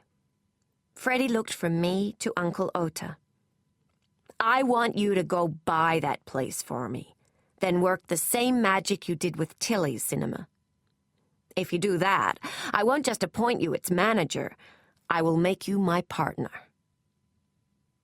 Uncle Ota was not one to turn down a challenge. I could see his mind ticking over. He had transformed Tilly's cinema into a successful business, but it had not made him wealthy. It occurred to me that he and Freddie would make a good team. Uncle Ota had the imagination and flair, Freddie had the nerve and the financial shrewdness. "All right," Uncle Ota said, "I'll look it over and tell you what I think." Freddie shook his head. "Surely you want me to inspect it before you buy it," said Uncle Ota. "What if it's a wreck? How do you know it will work?" "I don't care if it will work," Freddie answered. "I want you to go there and make it work." Uncle Ota considered the matter for a few moments before answering. "I'd have to live there with my wife and son while I was setting it up," he said. "I'll pay your rent," said Freddie, rising from his chair. "Think about it and give me a call tomorrow morning. Before 10. I showed Freddie to the door. "Good afternoon, Adela," he said, taking his coat and hat from me. "I'm still receiving compliments on the portrait you took." "I'm glad," I said. "Do you like jazz?" he asked. "I don't know. I haven't listened to it much." Freddie raised his eyebrows. "What century are you living in? There are a couple of good places in this city. I'll take you there sometime. Bring Clara and Robert, and Esther if she wants to come too. Then you and I can discuss that funny little film of yours." Freddie honked the horn of his sport wagon before pulling out from the curb. Our neighbors looked out their windows to see what was going on. The McManus children from 2 doors away chased the car down the street. I smiled. Freddie was abrasive, but he had cheered me up too. His social and business personas were the same, pushy. But I had a sense that he did things other people were afraid to do, and I admired him for that. I returned to the parlor to find Uncle Ota making notes on the borders of the newspaper. "So, you will move to the South Coast?" I asked him. "I'll talk to Ranjana about it," he said. Then, looking at me, he smiled. "Would you like to come too?" "Why are you refusing to go?" Clara asked me when she heard about Freddie's offer. "You need a change from Sydney for a while." "Who is going to look after you?" I said. "I am 14 years old, Adelka, and Esther is here. We can come down on the weekends. Thirul is not so far away." She was right, but Uncle Ota had received word from Dr. Holub that Milos had returned to Prague. He had married Pani Benyova. Uncle Ota thought that meant that they had given up on pursuing us. But he had never seen Pani Benyova's covetous eyes, as Mother had described them in her letter to Aunt Josephine. Nor had he been witness to her single-minded ambition as I had. I could not believe she had married Milos without being sure that she would one day reside in our townhouse and country manor. No, she must be more confident than ever of gaining them. But why? "Adelka, you could take photographs of the seaside towns," Clara said, waking me from my dream. "I have heard the coast is ruggedly beautiful." "No," I said, shaking my head. "I am not leaving you." Clara's jaw set, the way it used to as a child when she was determined to get her way. But her calm voice was that of an adult. "Philip is in London studying to be a children's doctor. Beatrice is his wife. What about your dreams, Adelka? I am not going to let you waste your life over things you can't change. I am not going to watch you despair until you end up in hospital like I did." Beatrice had once described me as her friend, but we could never have shared the bond I had with Clara. It hurt to hear the truth, but my sister's words had been spoken with love. I would be of no use to anyone if I did not pick up my spirits again. In my present state, I could not protect her. I would have to trust Esther for that. Uncle Ota trained another manager for Tilly's Cinema and took Ranjana, Thomas, and me to Thirul with him in June. The train rattled through miles of untouched bushland. The angular rocks with ferns in the crevices, the giant gums and their massive limbs, and the cabbage tree palms were different from any forest I had seen in Europe. The dappled light and the golden flowers of the undergrowth presented a photograph worth taking at every bend in the tracks. The train burst from the bush, and we saw endless bays and undulating hills rolling out before us. Dozens of bungalows, with plumes of smoke rising from their chimneys, dotted the landscape. On the inland side, mountains towered over the train line and the fields. The book I had been reading fell from my lap. I thought of Philip.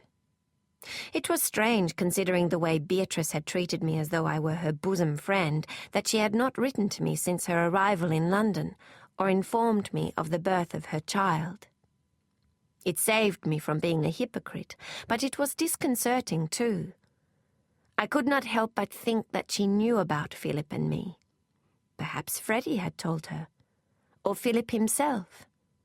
Perhaps she had simply guessed. By the time the train stopped at the station in Thirul, the weather had changed, and it was drizzling with rain. Uncle Ota pulled the directions to the house Freddie had rented for us from his pocket and squinted against the droplets slipping from his hat into his eyes. The skies opened and rain splashed down with pacific fury. There was no taxi or bus service available. We left our luggage with the station master to be collected later and walked down the sandy road in the direction of the coast. The sea was hissing and rumbling, but I could not see it. Everything was a waterfall of rain, and I was soaked through to the skin. Our shoes filled with water and squelched when we ran. We found ourselves dripping and muddy on the doorstep of a weatherboard bungalow. Uncle Ota searched for the key under a flower pot, as our landlady had instructed, and found it. We were relieved to see there was a provision of dry wood and coal in the hallway to light a fire. "We'd better get dried off," Ranjana said, hoisting Thomas on her hip. "We don't want to come down with pneumonia." The house was cozy with cottage windows and hardwood floors covered with braided rugs. A veranda with curved eaves protected it from the worst of the weather. We started the fire in the sitting room, and I noticed that we had a view out to sea. Although the rain had stopped, flashes of lightning darted across the swollen ocean. The following morning, while we were preparing breakfast, there was a knock at the door. Uncle Ota answered it to find our landlady holding a pail of milk. "It's from the dairy," she explained, passing the pail to Uncle Ota. "Mr. Rockcliffe wrote to say there was a little boy here, and that I should deliver fresh milk every morning."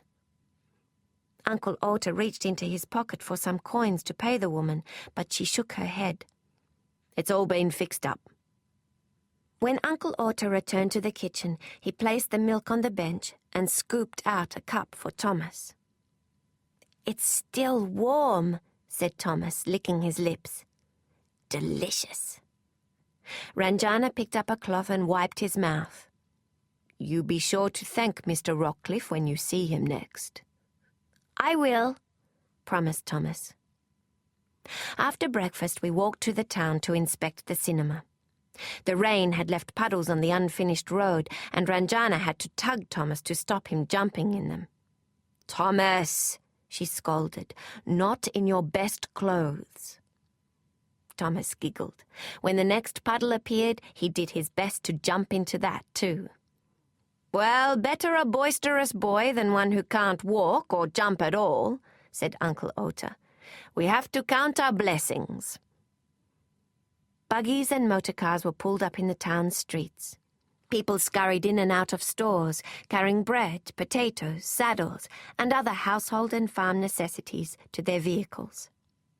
A woman cradling a baby stopped when she saw us, as did a man in an oilskin coat.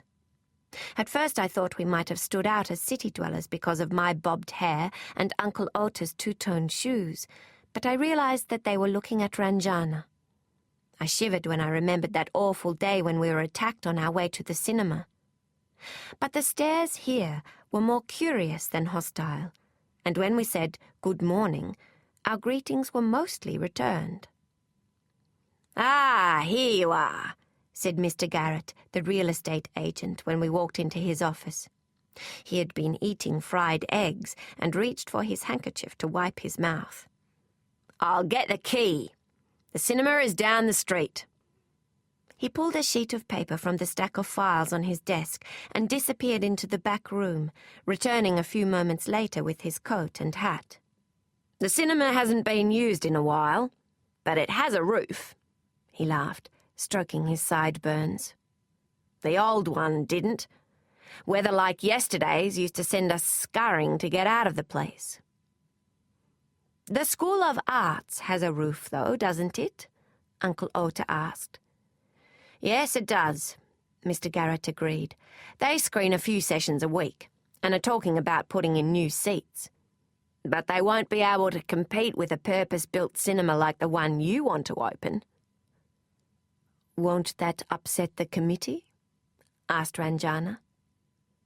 Mr. Garrett was taken aback, as if he hadn't been expecting her to speak English.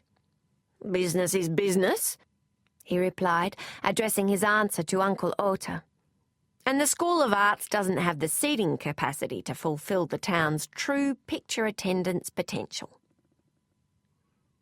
When we saw the cinema, we did not know whether to laugh or gasp. It was nothing more than patched iron and weatherboard walls and a warped roof. A faded sign hung above the doorway, "The Royal Picture Palace." I thought Mr. Garrett opened the doors gingerly, afraid that if he pushed too hard, they would twist off their hinges. The interior was as dilapidated as the exterior. The matchboard and fibro walls must have made the cinema a cold place to sit in winter, and an oven to endure in summer. The air stank of a mix of salt and cow manure.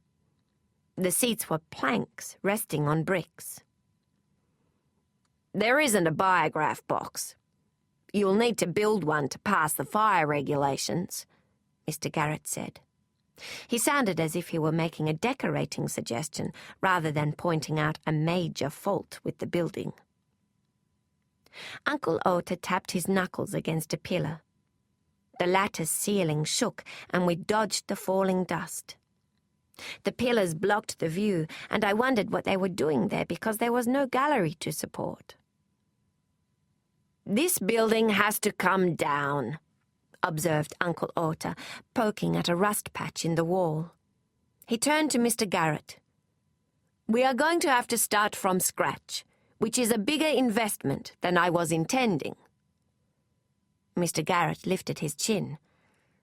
"But when it is done, just imagine the crowds it will attract. The profits. What do you think?" "What do I think?" replied Uncle Ota, raising his eyebrows. Two mice poked their heads out of the lattice and scampered down a wire and into a hole in the floor. Uncle Ota's face broke into a smile. "I think it might work." Uncle Ota wrote to Freddie with an estimate of what he thought building a picture palace would cost. "We have potential competition from Wollongong theatres who have made inquiries into leasing land. If we want to make a go of this, we had better get it right from the start. We should look at about 1,800 seats, with at least 300 of those in a well-appointed dress circle. If we want to maximize potential, then we need decor at least as good as you would find in Wollongong, though my suggestion is that we do better, with sprung seats and a magnificent foyer to keep up the novelty of a luxurious theatre. These people are proud. They do not want to be second to any major centre, and we can do well by catering to that. We also need the latest equipment. I have checked with suppliers, and it looks as if we will need a minimum of around £10,000. Uncle Ota grinned when he wrote in the figure. He was throwing down the gauntlet to Freddie, testing his nerve. Uncle Ota waited for a reply by mail, but instead opened the door one day to find Freddie pulling up at the gate. "Thirroul is too good a township to lose to a competitor, and if Southern Pictures build a reputation here, then other places could be conquered," Freddie said, before he had even taken off his hat to greet Ranjana and myself. Uncle Ota invited him into the sitting room. Ranjana set about making tea. "Can you obtain the capital quickly?" Uncle Ota asked. "I've already done it," said Freddie. "I mortgaged my house. I want you to do whatever is necessary to build the best, most impressive cinema on the South Coast." Freddie stayed for lunch. I was curious to see how he would react to eating the korma curry and lentils Ranjana had prepared, but he ploughed through his food with a voracious appetite.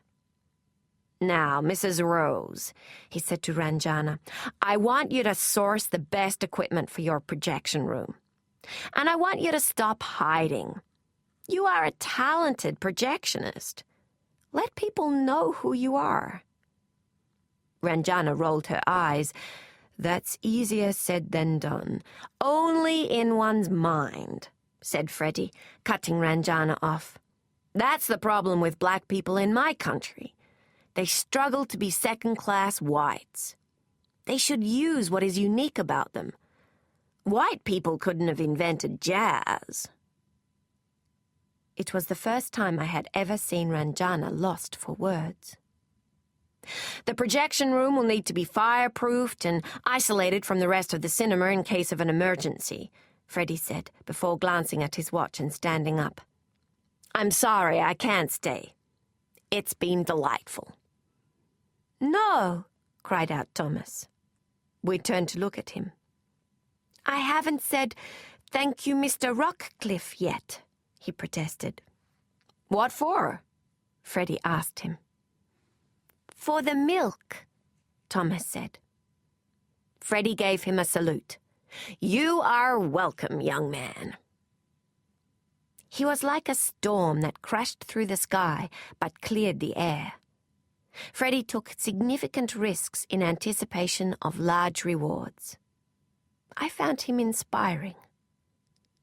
I walked Freddie to his car. "Are you all right down here?" he asked me. "Is there anything you'd like from Sydney?" I shook my head. "Thank you, but I have everything I need." He pursed his lips. "Did you bring your typewriter? Are you working on something new?" "No." Freddie did not say anything. He reached forward and brushed a leaf off his windscreen. There was a question on the tip of my tongue that I wanted to ask. I had been waiting to ask it, but had kept losing my nerve. "Freddie, have you heard from Philip and Beatrice?" "No," he said. "Don't you find that strange? Clara says they haven't written to Robert either." Freddie turned to me. "Do you know what the difference is between civilizations that survive and those that perish, Adela?" I could not see what his question had to do with our conversation, and did not answer. Freddie started the engine. "Civilizations that survive deal with their present and their future. Those that perish cling to their past." Freddie sent me a wave before speeding off down the road. I bit my lip, holding back my indignant tears. I was sure now that Freddie had known I was in love with Philip and had been insensitive enough to make light of it.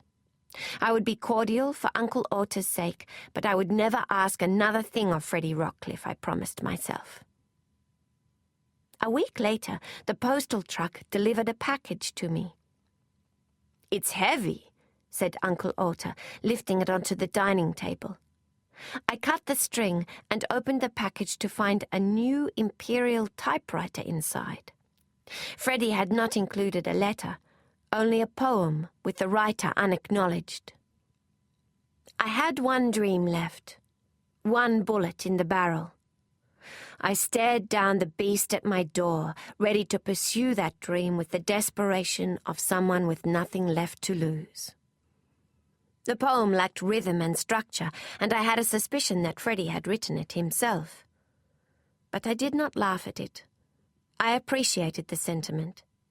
Perhaps Freddie realized he had hurt me and was sorry. He was abrupt, but he motivated people.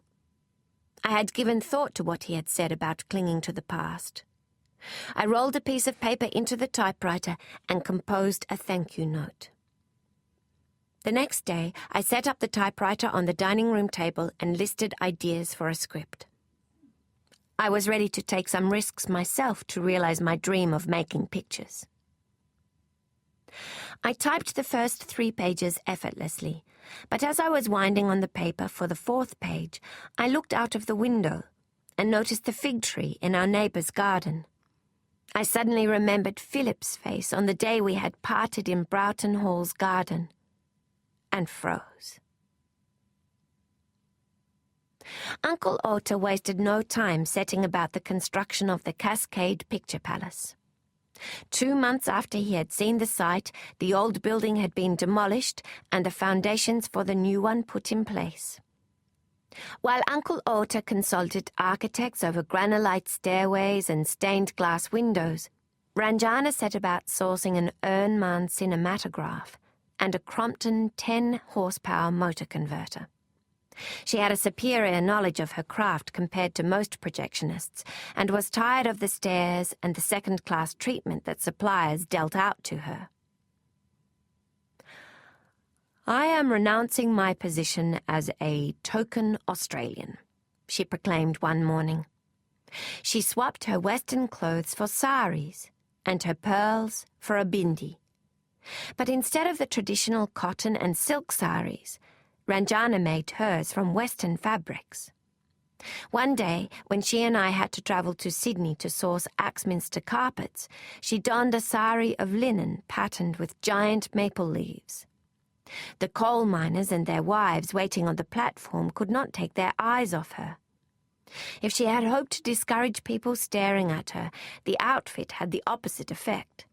But Ranjana, who had insisted that we buy first-class tickets, acted as if the attention was homage. She lifted her chin like an exotic Maharani leaving her place in Jaipur. Her performance worked.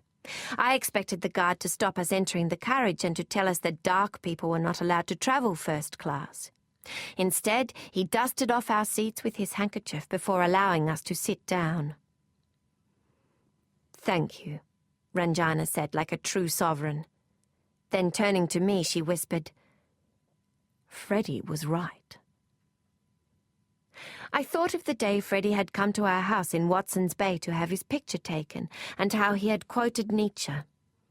"No price is too high to pay for the privilege of owning yourself."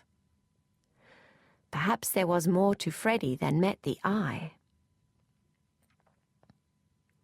While the cinema was being built, we screened 3 sessions a week at the School of Arts to become familiar with our audience. The locals loved everything from serious documentaries to frivolous comedies. Thirroul truly was a potential gold mine. I missed Clara and was happy when she and Esther stayed with us on weekends. The scenery around Thirroul was breathtaking, and Clara was enamored of it. I accompanied her on walks in the bush because I wanted to spend time with her. But Clara had inherited Uncle Otto's adventurous spirit, while I was timid. "Aren't there snakes in the bush?" I asked her. The weather had turned warmer, and I had heard that snakes came out of hibernation in spring. "Plenty," Clara replied. "Tigers, browns, copperheads, and red-bellied black snakes. The tigers are the most deadly." "Doesn't that worry you?" I asked, watching her scramble up the slope ahead of me. Clara turned to face me. "They can't move faster than you or I can walk. If they sense the vibration of your footsteps approaching from a distance, they will move away. So we will proceed through the undergrowth slowly and make up for lost time on the established tracks." "And should one of us get bitten?" I asked. Clara patted the satchel she wore on her hip alongside her water bottle and compass. "We will cauterize the wound and apply a tourniquet." "How do you know so much about snakes?" I asked her. "Robert told me. He had a pet diamond python when he was a child and is fascinated by reptiles." "Robert Swan? Where did you see him?" He is a patron of the Conservatorium of Music and occasionally comes to the high school's performances too. He and Freddie took Esther and me to see a jazz band. I stopped in my tracks. Robert seemed a decent young man, but Clara was 15 and still at school. But Clara had said that Esther had accompanied her when she went out with Robert and Freddie, so I did not believe they were trying to lead her astray. "Do you like Robert?" I asked. Clara glanced at her feet. "I am not sure," she said. "I enjoy talking with him so much that I never want our conversations to end. He knows a lot about so many things, and he is passionate about music." She is in love with him, I thought. It would have been foolish not to see how well suited Clara and Robert were to each other. But since she had been born, it had always been her and me. I was not prepared for Clara to share her secrets with someone else. Perhaps I wanted her to remain a child. But that was ridiculous. One day she would marry and have children of her own, as I had hoped to do with Philip. But I did not want to think of those things now. I changed the subject to the shape of the clouds floating overhead. "That is definitely a sailboat," I said, indicating a cumulus cloud. "No," said Clara. "I see a set of scales." One day Clara and I were taking our morning walk and had progressed a short way along the path when Clara stopped and pointed at something. My gaze followed the line from her finger to the branch she was looking at. I heard the familiar "cook-cook-cook" call of the kookaburra before I saw it. We had a shared fascination for the squat birds with the mask over their eyes. There was a family of them that sat on our washing line in Watson's Bay in the early evenings. The kookaburra swooped to another branch, and we continued on our way, Clara a short distance ahead of me. She pushed aside a fern with her walking stick, then dropped to her knees in the leaf litter.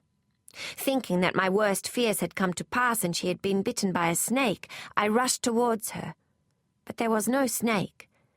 Clara was running her fingers through the fur of an animal, about the size of a cat, lying on its side. There was a wound to the head near the ear, and a trickle of blood oozing from its mouth. "It's a possum," Clara said, turning the animal over. From that angle I could see that the creature had a pretty face with eyes framed by coal-like markings. "They shoot them for their fur," she said, studying the gum tree above us. "This one must have fallen where they couldn't find it." I touched the possum's fur. It was soft and dense and would be appealing to coat makers. The body was cold, but not stiff. It must have been killed at dawn. The death of the possum affected us, and we remained silent until something in its stomach moved. My first thought was maggots, and I was appalled when Clara pushed her fingers into the white belly fur. 2 skinny legs with clawed feet appeared, then disappeared again. Clara lifted a flap of skin and eased something out. I remembered that some Australian animals had pouches. "It's a female, and she has a joey," Clara said. The creature that appeared in her hand looked nothing like its mother.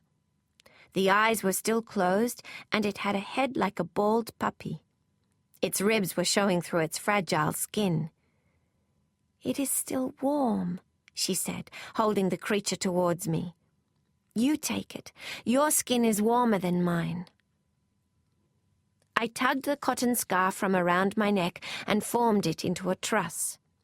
Clara placed the animal in it, and I tucked it down the front of my blouse, securing the ends of the strap to my camisole, and holding the animal against my chest. I felt it wriggle, then settle against my flesh. "It is so small and has hardly any fur. Will it live without its mother?" I asked. "I don't know," she said. "Let's see what Uncle Otter says." She gathered up her satchel, and we picked up our sticks before running in the direction of home. Uncle Otter examined the joey and pointed to a slit in its tummy. "It's a girl. See? She's already got a tiny pouch of her own." Ranjana appeared with one of Thomas's woolen caps. "Shall we wrap her in this? It looks like a pouch." Thomas was proud that his hat was being employed in the Joey's cause and watched me tuck the scarf and possum into the pouch before placing them on a warm water bottle in a small hat box provided by Esther with holes in the lid.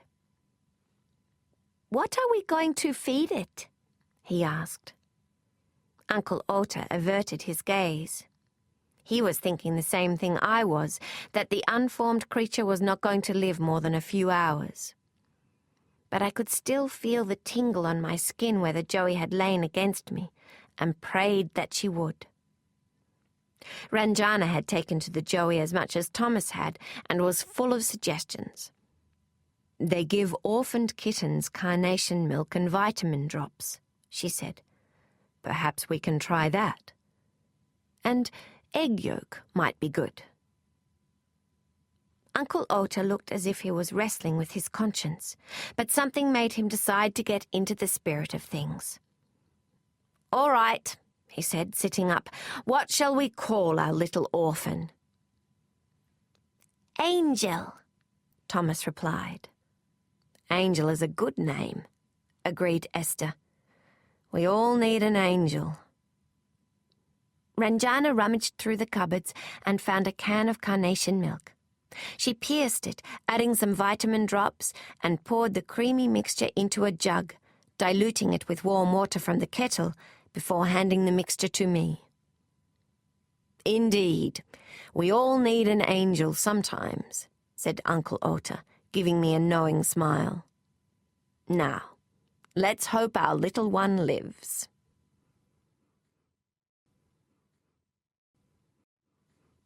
Chapter 16. Opening night for the Cascade Picture Palace was set for the 18th of December. The auditorium had been built with a sloping floor so that every seat had an unhampered view. There was a dress circle finished in Russian red with gold trimmings and chandeliers that could be dimmed or brightened on demand. But when the beginning of the month came around, there were many jobs still uncompleted. The columns of the proscenium were not finished, and only half the fresco had been painted. We had plasterers and painters working day and night. The stage was designed so that it could be converted from a film screen to a traditional platform for cabaret acts, but the mechanism for closing the curtain jammed when it was halfway down. Freddie sent technicians from Sydney to iron out the glitches. I was supervising them one morning when Uncle Ota rushed into the auditorium and called out my name. "I am over here," I answered from the second row of seats. Uncle Ota shook his head. "I am going deaf with all the noise. Come with me. I need to speak to you about the program for opening night." I stepped over the canvas that had been laid across the floor to protect it. "I will be back here in half an hour," I told him. "I have to go home to feed Angel." "Ah, Angel," said Uncle Ota with a smile and a nod. "Of course." The first night we had Angel, Clara and I did not sleep. Her cries for her mother were pitiful, and we had to change the water bottle every 3 hours to keep her warm. Clara and Esther returned to Sydney on Sunday afternoon, and Angel was left in my care. Despite my efforts to encourage her to eat, she would not take any food. Her weight dropped 1/2 ounce. By the 3rd day, it was clear from her labored breathing that Angel was ailing. "The little thing is like an orphaned child," lamented Ranjana. "She wants the smell of her mother." "Her mouth opening is not very wide," Uncle Ota observed, "and she can probably only drink small amounts at a time." Ranjana found a baby bottle and some teats that had belonged to Thomas. She took a fine piece of rubber tubing and pushed it into the opening of the teat. I tested the temperature of the milk mixture and gently inserted the tube into Angel's mouth. She began to drink. I fed her every 2 hours through the day and night for the next week. Ranjana offered to help, but Angel would not accept food from her, nor even from Clara, who came down the following weekend. As the baby possum began to put on weight, I took on the glowing but disheveled look of a new mother. "It's just like when I had Tommy," Ranjana laughed. I toileted Angel and rubbed her body with a dab of lanolin. One day when I opened the pouch, I found her gazing back at me with shining eyes. In the moment the little creature looked at me, my relationship with nature changed. I had always loved the beauty of trees and forests, but I became interested in all the lives around me, no matter how small. The magpie on its nest, the kangaroo grazing at the edge of the bush, the fish that kissed my legs when I waded in the shallows. I felt a sense of lightness and ease that I had not experienced in months. Happiness bubbled up inside me when I came across another living creature. Even when I found a brown snake sleeping in the woodshed, I did not ask our landlady's husband to kill it, as I might have done in the past. I shut the door loosely and put a note on the handle: "Snake in residence." The Buddhists have a saying that whenever you help another living being to thrive, you will find that the real healing has taken place in yourself, Clara told me. I thought about Clara's words when I fed Angel her first solid food, the new tips of gum leaves. I tickled her ears. The other brush-tail possums I had seen walking along the fence at night had pointed ears, but one of Angel's ears was flat. It was her special quirk. Clara finished school for the year, and she and Esther stayed for the holidays, so Clara could rehearse with the cinema orchestra for opening night. Hugh, Giallo, and Peter arrived from Sydney on the train the day before the event. Uncle Ota and I met them at the station. "The ticket collector wasn't going to let us on the train with our feathered friend here," said Peter, pointing to Giallo. "We almost didn't make it." "Oh, silly people," I said, putting my finger out so Giallo could shake hands with me using his claw. "That's all right," said Hugh. "I played the crippled soldier. I lost a leg for this country. I reckon they can let me ride a train with my bird." Hugh sounded bitter. I decided to introduce him to Freddie. They had met briefly at my premiere, but Hugh had not stayed for the party. Ranjana and Freddie were instant cures for self-pity. Ranjana would kick you in the pants, and Freddie would walk right over you if you did not get up soon enough. When we arrived at the house, we found Esther had baked an orange cake for our guests. She was wearing the emerald green dress she kept for formal occasions. She placed the cake on the dining table and went about setting out the teapot and cups and saucers with care. She served everyone, but made a special point of asking Hugh how he liked his tea. "Sugar for sweetness? Milk to make it smooth?" She held the jug over one of the rose-patterned china cups we saved for special occasions. "Just milk, thank you," Hugh said, without looking at her. Esther was not perturbed by his aloof manner. She moved to Uncle Ota's gramophone and dropped the needle. Un bel di vedremo from Puccini's Madame Butterfly filled the room.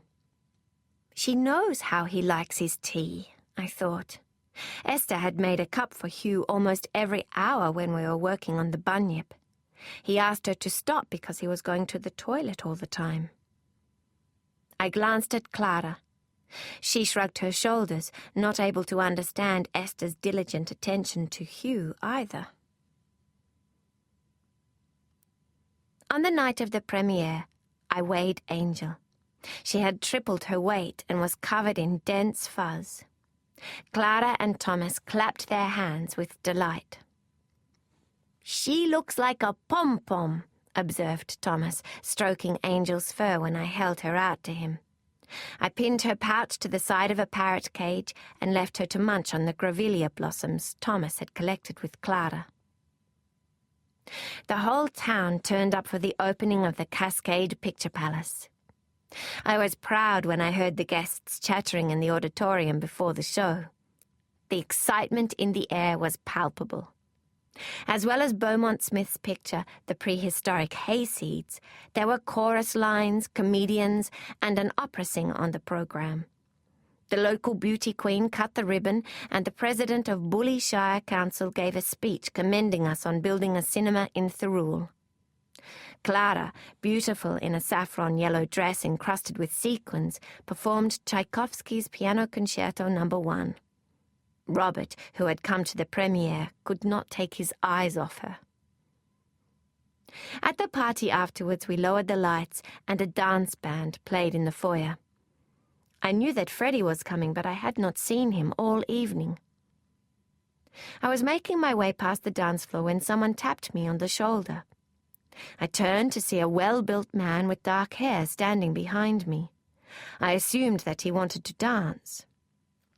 In a strange way, I felt it would be disloyal to Philip to dance with another man, but the gentleman was a guest.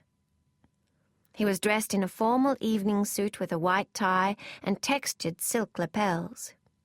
I took the hand he offered to guide me to the dance floor and caught a glimpse of the smart braid-covered buttons of his jacket. "You look swell," the man said, leading me into the light of the dance floor. I recognized the voice and blinked. "Freddie?" "Yeah, what?" he said. "Your suit." He glanced down at his jacket. "Clara chose it for me. You know, I wanted to blend in a bit. I have to play it low-key. There are a couple of people from Galaxy Pictures here, and I don't want them knowing I own the place." "You look nice," I told him. The band started up a foxtrot, and Freddie led me around the floor. His hold was a touch too firm, but he was a big man, and I barely reached his chest, so we had a strength disparity anyway. We glided past couples, and I thought of Beatrice and Philip. "So, what have you been doing down here? Any writing?" Freddie asked me. "I have tried," I said, "but nothing comes out." "Maybe you're trying too hard. The bunyip idea worked. You need to take a story like that and make it longer." I did not want to tell Freddie that I was finding it difficult to write because I was thinking about Philip. But somehow he saw through me. "I know you were in love with Philip Page, but Beatrice had the claim on him, and that's the past now," he said. I was astounded by his brazenness. "You don't mince words. Mincing words is a waste of time. If you respect someone, you tell them the truth." The shock of the truth in what Freddie said unsettled me. Clara had said the same thing, and Uncle Ota had hinted at it. They were all right. If I was to move forward, I had to put Philip behind me. But whenever I thought of him, I wanted to hold on to the memory a little longer, and that was what was keeping me trapped. "I thought you didn't approve," I said, "of Philip and me." Freddie's brow wrinkled. "I was jealous. Philip was lucky." The band played a quick-step, and Freddie spun me around. Perhaps he thought Philip was lucky to have had 2 women in love with him. I remembered Robert saying once that Freddie was lonely. His parents had passed away, and his only family was an old aunt who lived in New York. "What have you been doing if you haven't been writing?" Freddie asked when the band took a break. "Taking photographs?" Apart from helping Uncle Ota with the cinema and bushwalking with Clara, I had not done much at all. I told him about Angel and how Clara and I had saved her life. "That's nice," said Freddie, leading me off the dance floor. "You raised a possum. Are you going to make it into a collar or something?" After believing that Freddie might be more sensitive than he appeared, my hopes were dashed. The suit has changed, but not the man, I thought. I awoke the next morning with an idea for a film and jotted down the seeds of the story before getting out of bed. My conversation with Freddie had sparked something, because every morning after that when I woke up, I knew what was going to happen in the next scene I had to write. The story was about a society girl engaged to a wealthy man.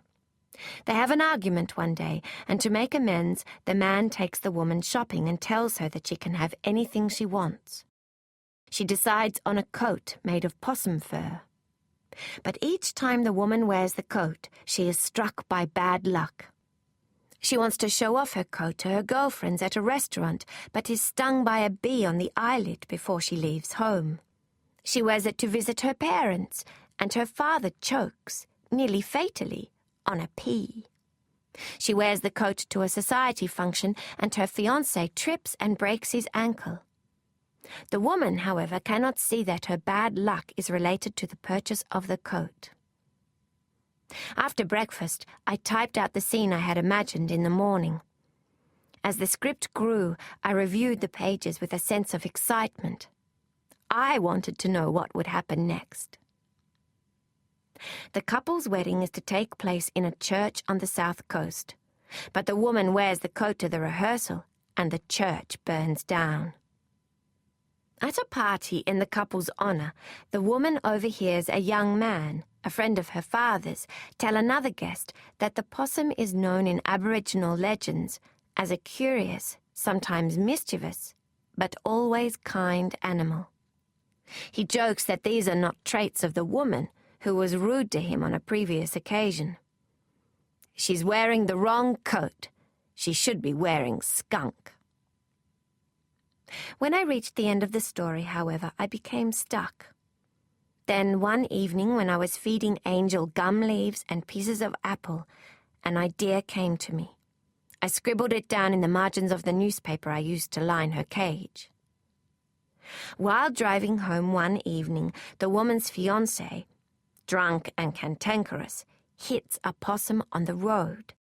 He wants to drive on, but the woman, burned by what she overheard about herself, insists that they stop to check whether it is alive or dead. The possum is still alive and has a joey in her pouch. The fiancé suggests that they run over the possum again, but the woman says that she might just be in shock. She wraps the possum in the only warm thing she has, the coat, and takes her home. While holding the possum in her lap, the woman runs her fingers through the animal's fur and then looks at her coat. It dawns on her what it is made of. The next morning, the possum is alert. She was only suffering concussion. And at dusk, the woman takes her to the forest near where they found her and lets her go. The woman realizes her coat has blood on it, but rather than get it cleaned, she buries it. Then she tells her fiancé that their engagement is off. She finds the young man from the party of the previous night and tells him that she did not like what he said about her, but he was right. The man looks at her differently, and the audience is left with the impression of a possible relationship for them in the future. Clara was the first person to read the script. "The sense of magic reminds me of Prague," she said, "but the story feels Australian, too." I sent it to Hugh, knowing that if there was a fault with the script, he would have no qualms about pointing it out. "The story never lags, which is important," he wrote in reply. "But it is a fantasy and bittersweet. Australian audiences usually want realism and a straightforward ending. But that does not mean you cannot take a chance. It only means that you will have to find a producer willing to take that chance with you. In terms of the camera work, this picture could be visually stunning. But we cannot use leftover stock for this one, Adela. You're going to need to raise about £3,000. Hugh was right. Most Australian films were about station life and bushrangers. There might not be an audience for my picture, and £3,000 was a lot of money. From my photography work, I managed to keep Clara and myself. The funds Aunt Josephine had sent amounted to £1,000, and I wanted to save the money for emergencies that might arise. I was not going to be able to make the picture without investors. I was hesitant to approach Freddie because the subject matter would go over his head, and I needed a producer who could sympathize with my vision. Uncle Ota gave me the idea of approaching local businesses to see if they would invest in return for advertising. But it was obvious from the polite smiles and the offers of cups of tea I received that none of the businessmen I met with took me seriously. The most I was offered was £200 and an invitation to dinner. Part of me wanted to retreat and to have Uncle Ota or Hugh stand in my place when asking for money. But Aunt Josephine had instilled in me the belief that women were capable of anything, as long as they had faith in themselves. So I had faith, but it still did not bring me any money. Half a year passed before I progressed further with the script. The Cascade Picture Palace was turning into a successful venture, and Uncle Ota planned to put a manager in charge of the cinema and move to Balgownie to create another picture palace there with Freddie's backing. Ranjana and Thomas would go with him. It was time for me to return to Sydney to be with Clara. She was entering her senior years at the Conservatorium High School and needed my support. Esther had proved a dedicated chaperone to Clara, but it was clear to me that my sister's feelings for Robert had become serious. She spoke with undisguised enthusiasm about all the things they did together: attending lectures at the Theosophical Society, sketching the bowerbirds in Robert's garden, rowing boats in the National Park. I could not leave Esther in charge of my sister forever. Clara was blossoming into a lovely woman, but she could be willful too, and I wanted to make sure nothing distracted her from her studies. In truth, I was also jealous. As Robert and Clara's mutual adoration grew, I felt my own part in my sister's life diminishing, and I wanted to be at the center of it again. I had not been successful in attracting investors for my picture and was on the verge of giving up on the idea when I saw a film that was to change everything. On my last night in Thirul, Uncle Ota screened Fritz Lang's Siegfried. My breath was taken away by the retelling of the Nordic fable. It was simply too beautiful for words. I lay awake that night remembering the magnificent sets and costumes. A picture like that would cost more than £3,000. I rolled over and turned on the light. Perhaps I had set my sights too low. But there was only one person I could go to who I knew could provide the kind of finance I needed to make my film into a masterpiece: Freddie. The following day I returned to Sydney with Angel in a cat basket. We had become inseparable. I looked forward to dusk when she woke up to munch the native leaves and blossoms Thomas and I collected. When she was a baby, she would climb out of her cage and sit on my back, as if I were her wild mother.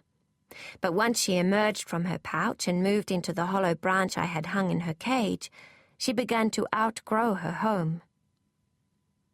At Esther's house, Clara and I put Angel in an aviary in our room, with some branches for her to climb and a hat box with a hole cut in it for her to sleep inside.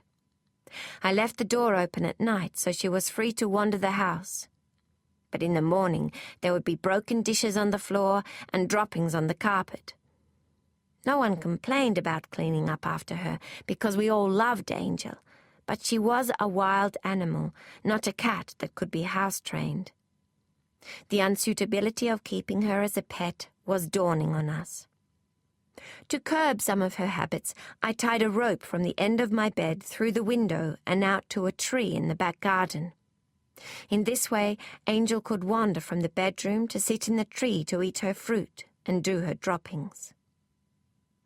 For the first 3 nights, we found Angel back and asleep in her hat box in the morning. But after the 4th night, she did not return. Clara and I searched nearby gardens and parks for her. We left corn out at night and found in the morning that it had been nibbled, but whether the raider had been Angel or another possum or a flying fox, we did not know. "You will see her again," Clara reassured me. "She has probably found some other possums to play with." Each night I looked out my window in vain. There was no sign of our angel. "What if a cat has caught her?" I lamented, "or a dog?" I shuddered when I remembered that greyhound trainers used possums as bait. "Angel was born to be wild," Uncle Ota wrote to me. "She has gone to do what is natural to her. She will be there somewhere around. You will see." I tried to take comfort in his words, but I felt the loss of my animal friend. The empty space left by Angel motivated me to send my script to Freddie. He replied by telegram, "Come straight away." I was ready to throw myself into work. Chapter 17. Hugh and I went to see Freddie at his home in Cremorne. He did not bring Giallo. He would compete for attention, he said. We entered Freddie's driveway and found ourselves on an estate that was the opposite in every way to the shade-dappled gardens and genteel features of the houses around it. Freddie's house was a 2-story mansion with a bell-cast roof and Moorish arched windows, minarets and towers. It might have been attractive if it was softened by a leafy garden, but it stood solitary in the middle of an expanse of lawn. Perhaps the architect had advised Freddie that it would appear imposing that way, but it looked like a mausoleum. The atmosphere of domination extended to the parterre garden. The trees and shrubs had been sculptured into cones, corkscrews, and pyramids. No plant had been left untouched. It was as if Freddie thought that the flowing shapes of nature should be subjugated. The garden was lifeless too. There was not a bird to be seen anywhere. I hesitated at the door and glanced back at the garden. Was Freddie the right person to produce a film about nature? I sighed. What choice did I have? I nodded to Hugh, who turned the ringer. A maid with a long nose and black hair greeted us at the door. "Mr. Rockcliffe is in his study," she said in a Spanish accent. "Come this way, please." We followed her down a hallway with a Gobelin tapestry on one wall and a suit of armor against the other. The maid knocked on a door and opened it. "Mr. Rockcliffe, your visitors are here." "Come in," said Freddie, rising from his desk. I walked into the room and stopped in my tracks. Freddie was wearing a blue checked suit with a mustard-colored shirt, but that was not what shocked me. Spread-eagled on the floor was a polar bear skin. I had seen tiger, zebra, and wolf skins in the houses of people I had photographed, but I had never seen a pelt like this one. The head was still intact, and the mournful glass eyes stared at me.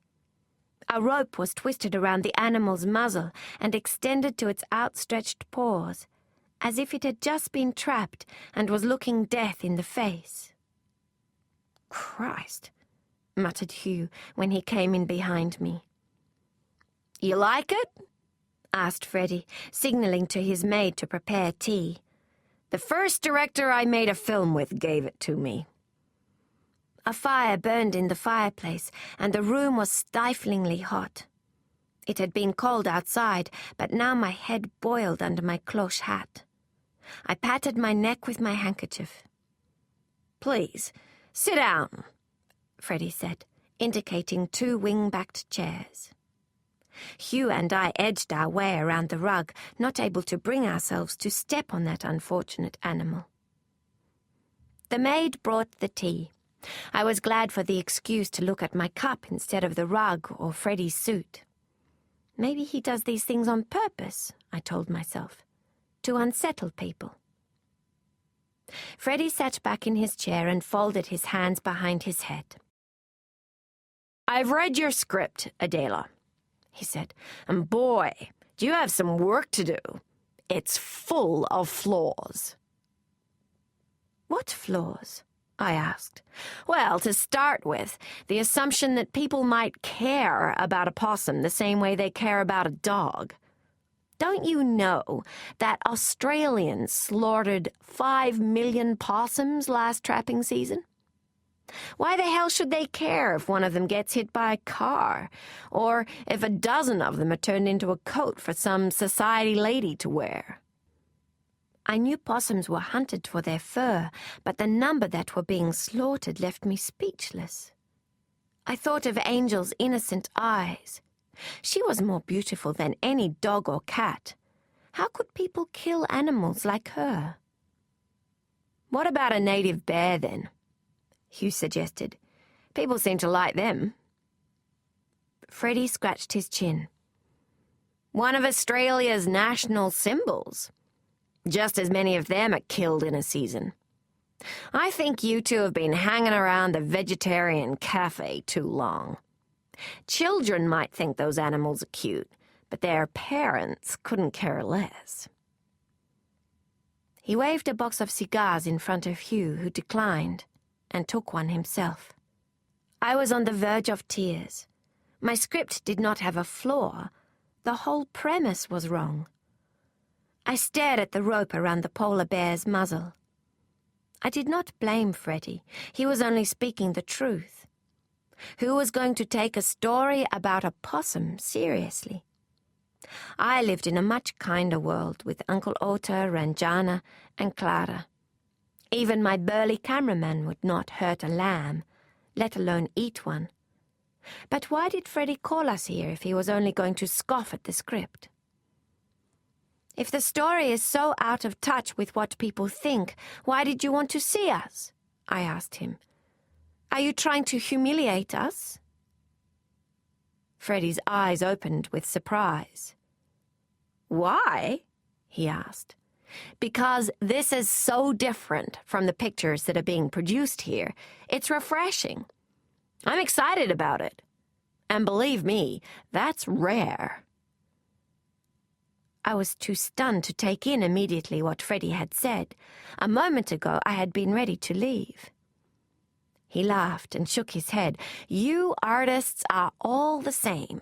Too sensitive. I tell you there are flaws in your script, and you think I'm saying the whole thing is trash. What you need to do is get your idea across not to other nature-minded people like yourself, but to kangaroo-shooting, meat-eating, leather-wearing men like me. You find a joey in a pouch, you save it. I find one in an animal I've shot, and I toss it in the bush to die. You have to stand in my shoes and make me see things differently. You haven't achieved that yet with this draft. I didn't shed a tear. I saw my relationship to Freddie in a different light. He ruffled my feathers, but it made me stronger. What do you suggest? I asked him. I was ready to do whatever it took to make my script work. I knew that if I did not listen to Freddie's advice, the picture, even if made, would be ridiculed and forgotten. Freddie took a puff of his cigar and blew a smoke ring in the air before answering. What you have to do is make your main character see the world as most people do. Then have something happen that changes that perception. Why should she care about some animal's life when she has concerns enough in her own? What's important to her is how she looks and how she is perceived. Is she fashionable enough? If millions of animals are being killed each day, what does it matter if she harms just one? I tried to put myself in the position that Freddie was describing. I had been a vegetarian for so many years now that it was difficult for me to see the moral difference between killing an animal and killing a person. But church ministers, loving mothers, policemen, and school teachers killed and ate animals every day. It was the heartstrings of the indifferent I had to reach, and I was not sure how I could do that. You need to plot nature calling out to this heroine long before the possum gets hit, Freddie explained. Perhaps she goes on a hunt with her friends and sees a mother fox and her cubs ripped apart by dogs. Maybe she has to turn away, or feels compelled to look. You have to plant these things from the beginning of the story. When Freddie saw that I was absorbing his words, he turned to the next flaw in the script. "Why does the story have to be set on the South Coast?" he asked Hugh. "The scenery's lush," Hugh said. "The way this picture will look is important." I suddenly was not sure why it had to be set down south, apart from the fact that I was living there when I wrote the script. No more lush than you'll find in Ku-ring-gai Chase, which is closer. If we go south, we'll have to accommodate the whole cast there, and if they work in the theater, we'll have to pay them for missing a season. If we film in Sydney, they can still work at the theater in the evenings. "Yeah, that's true," Hugh said. It was my turn next. "Adela, you mentioned in your letter that it would be necessary to use Waverley Film Studios for the indoor sets. Was there any particular reason?" I had never forgotten the premiere of The Ghost of Spooky Hill, and the way the curtains on the set constantly moved in the breeze, and how the actor's hair became more windblown as a scene progressed. "I don't want to shoot interior scenes on an exterior set," I said, "even if it means we have to pay for Klieg lights." "Wanting Klieg lights is understandable," said Freddie. "After all, if we want to get this film sold overseas, we can't have the technical standards laughed at. But why do we have to build sets in a studio?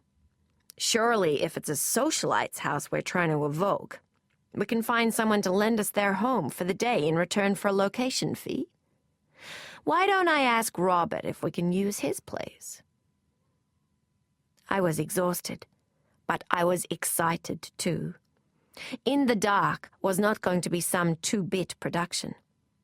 Hugh actually smiled when Freddie told him that we were going to buy a new Bell and Howell camera. "Thank you," I said to Freddie when the meeting was over. "I am looking forward to working with you." I was surprised to find that I meant it. He pointed to the scarf around my neck. "Beautiful fabric. Silk?" "Yes," I answered, fingering the scarf Mother had given me. "Silk, indeed," said Freddie, an amused expression on his face. "Any idea how it's made?" I had thought my hard work was over when I had finished my script, but it was only beginning. To find the answer to Freddie's question about my scarf, I asked Uncle Ota how silk was made, and was appalled to learn that silkworms were boiled alive to obtain minute amounts of cloth. It was something of a shock to me to realize that I could be just as indifferent and uncaring about another creature's suffering as people who ate meat. How could I judge them when I found myself justifying that silkworms were only insects that did not feel anything, and if they were not killed for silk, they would be eaten by birds anyway? But inside I knew I was making rationalizations to defend one thing. I did not want to give up my beautiful scarf. I looked pretty in it. Freddie, in his perceptive way, had given me an insight into how women justified their fur coats. A picture that did not touch people's hearts was a pointless one to make. Freddie told Robert what I was doing, and he invited me to meet a friend of his mother's who had formed a group to discourage women from buying hats with lyrebird feathers. "When I was growing up, those beautiful birds were everywhere," the woman told me. "My grandchildren may never see one." The woman gave me the idea of questioning the other patrons at the vegetarian cafe. What motivations did they have for not harming animals? "Why did you stop eating meat?" I asked. Many of them said it was because they believed eating flesh caused all sorts of diseases. Most, however, spoke of the rights of animals. One man told me that he grew up on a farm where he'd had a pet piglet. When the pig became a sow, she was sent off to the butcher. Molly looked into my eyes when they loaded her on the cart. She knew what was going to happen to her.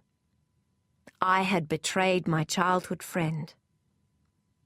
I spent hours in the State Library, poring over parliamentary notes on the bills that had been passed to protect wildlife, and the arguments against them. I entertained no sort of doubt that instead of bringing in a bill to protect native animals, it would have been far better in the interests of the settlers generally to bring in a bill to exterminate the whole lot of them.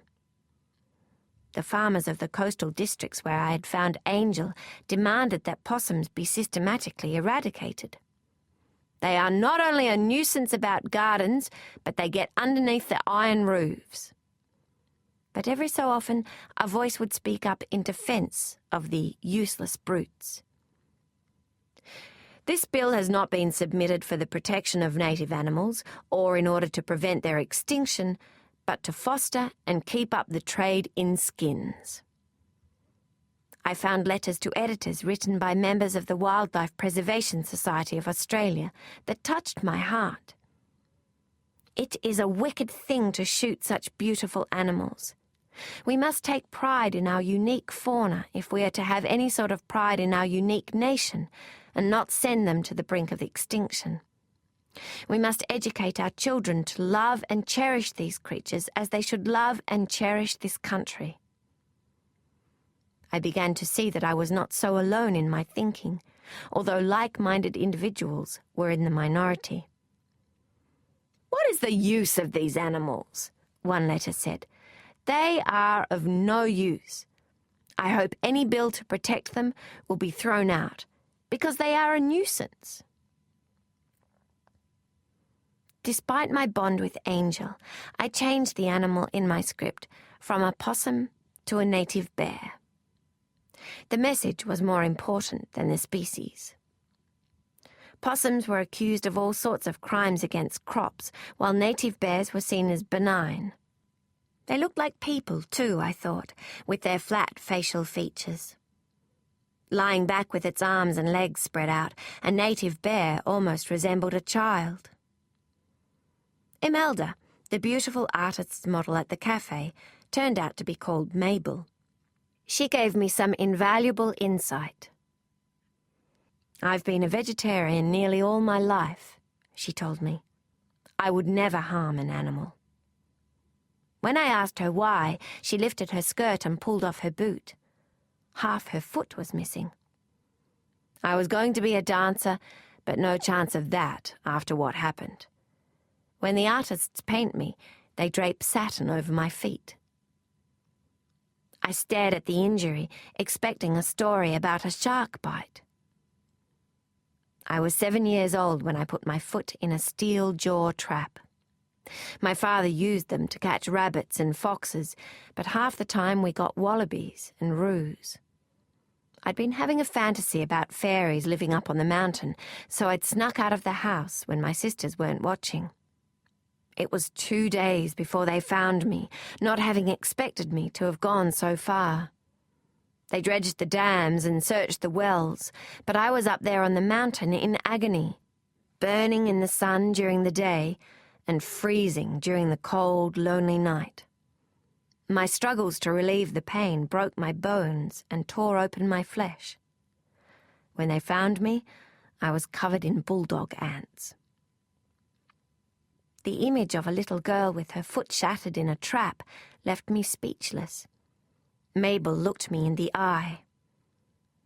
I know the crushing grip of those traps, the ravens circling overhead ready to peck out my eyes. Who could subject an animal to that? I went home that day knowing what I had to do with my script. The leading lady was not going to tell her fiancé to stop when they hit the native bear with their car. She was not going to pick it up and wrap it in her expensive fur coat. Clara might have done something like that, but the average woman would no sooner think to help the bear than she would to nurse a sick rat.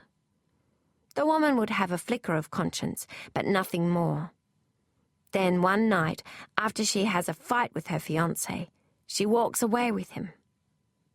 Down the road, she is run over by a carload of drunk partygoers. They stop for a moment to see what they have struck. The woman cries out for help, but when they see a person lying on the road, they get back in their car and drive on, frightened of the consequences. The woman is left on the road all night with only her fur coat for comfort. As she lies there, she remembers the native bear in its agony throes. I sent the new script to Freddie. He arrived the following day at our house. "Now we're talking," he said with a grin. "Now we have something powerful. It will either soar or sink. Let's see which one." Once the script was ready, we auditioned actors. Hugh and I did the first rounds, and Freddie joined us for the final selection. The auditions took place in Freddie's drawing room, which was as macabre as his study. A stag's head hung above the mantelpiece, and a stuffed owl perched in the corner. But instead of being oblivious to my discomfort this time, Freddie seemed embarrassed. "They were my father's," he said, looking at the trophies as if seeing them for the first time. He was a keen hunter. I arrived the next day prepared to ask Freddie if we could move to another room, but the stag and owl were gone. In their place were a tasteful still life and a watercolor painting of a rosella. "They are beautiful," I told Freddie. He tugged his collar and smiled. "We are influencing each other." The two actors we chose to play the male leads, Andy Dale and Don Stanford, had been on stage since they were children. The role of our female lead proved more difficult to fill.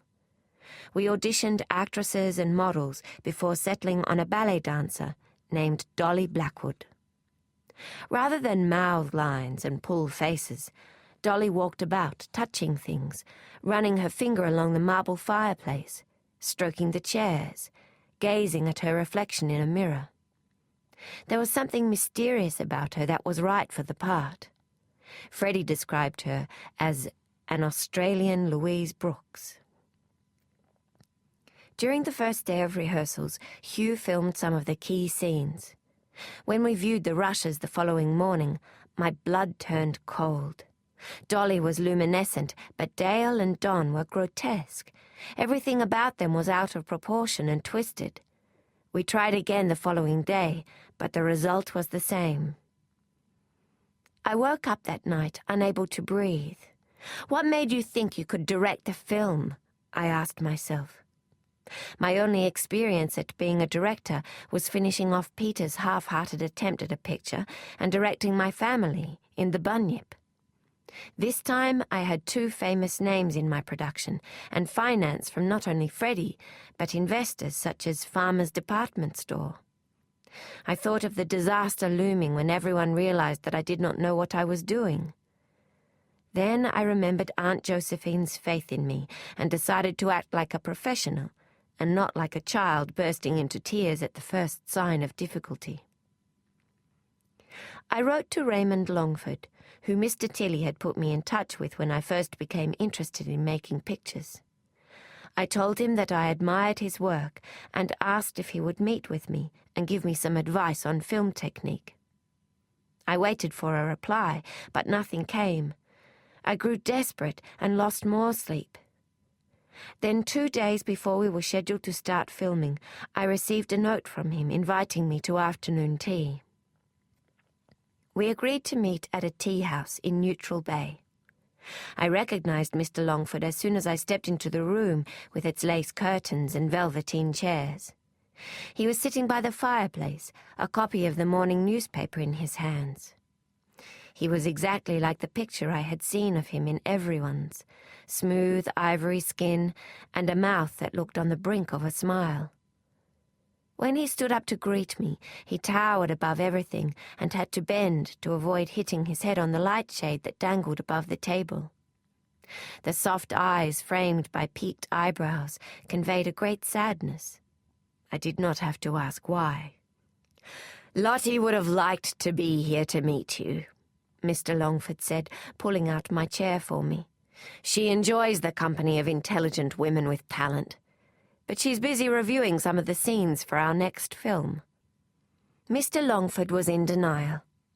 I had heard from Hugh, who was friends with his cameraman, that Mr. Longford's partner, Lottie Lyle, was too sick to do anything anymore, and that Fisher's Ghost, which had been released the previous year, was probably the last great Longford-Lyle collaboration.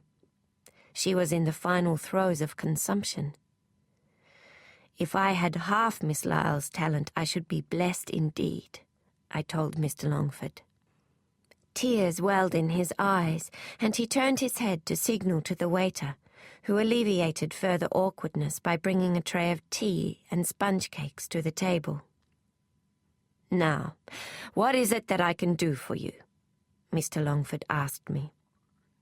I told him that I was making my first feature picture, and I was experiencing trouble with the actors. What I wanted them to be on screen was not happening in the rushes. I had chosen Mr. Longford over other directors because I hoped he would have more respect for a female director due to his partnership with Lottie Lyle. Mr. Longford listened to me thoughtfully. "The technique the actors need for the stage and what is required for film are quite different things," he said. "It sounds as if your actors are projecting themselves too much. You mustn't make them run over and over their parts, as a theatre director might do. They mustn't be conscious of acting. Rather, they must live their parts and be the characters rather than act them. If you want your actor to convey that he loves a woman, let his gaze follow her out of the room rather than have him make dramatic gestures. That's why The Sentimental Bloke was praised so highly. Everyone appreciated the naturalness of the actors." I considered his advice and realized that he had pinpointed the problem. He also told me that I should treat the whole cast as if they were stars. Every performance counts towards the whole. When the waiter offered us more tea, we both gladly accepted. I was happy to see that Mr. Longford was enjoying talking to me as much as I was him. "But you know, Miss Rose," he said, rearranging the napkin on his lap, "the greatest problem you will face with your film is not the acting, nor your age, nor your sex. No, the biggest challenge facing you is that you are making a film about Australia. Have you heard of the Combine?"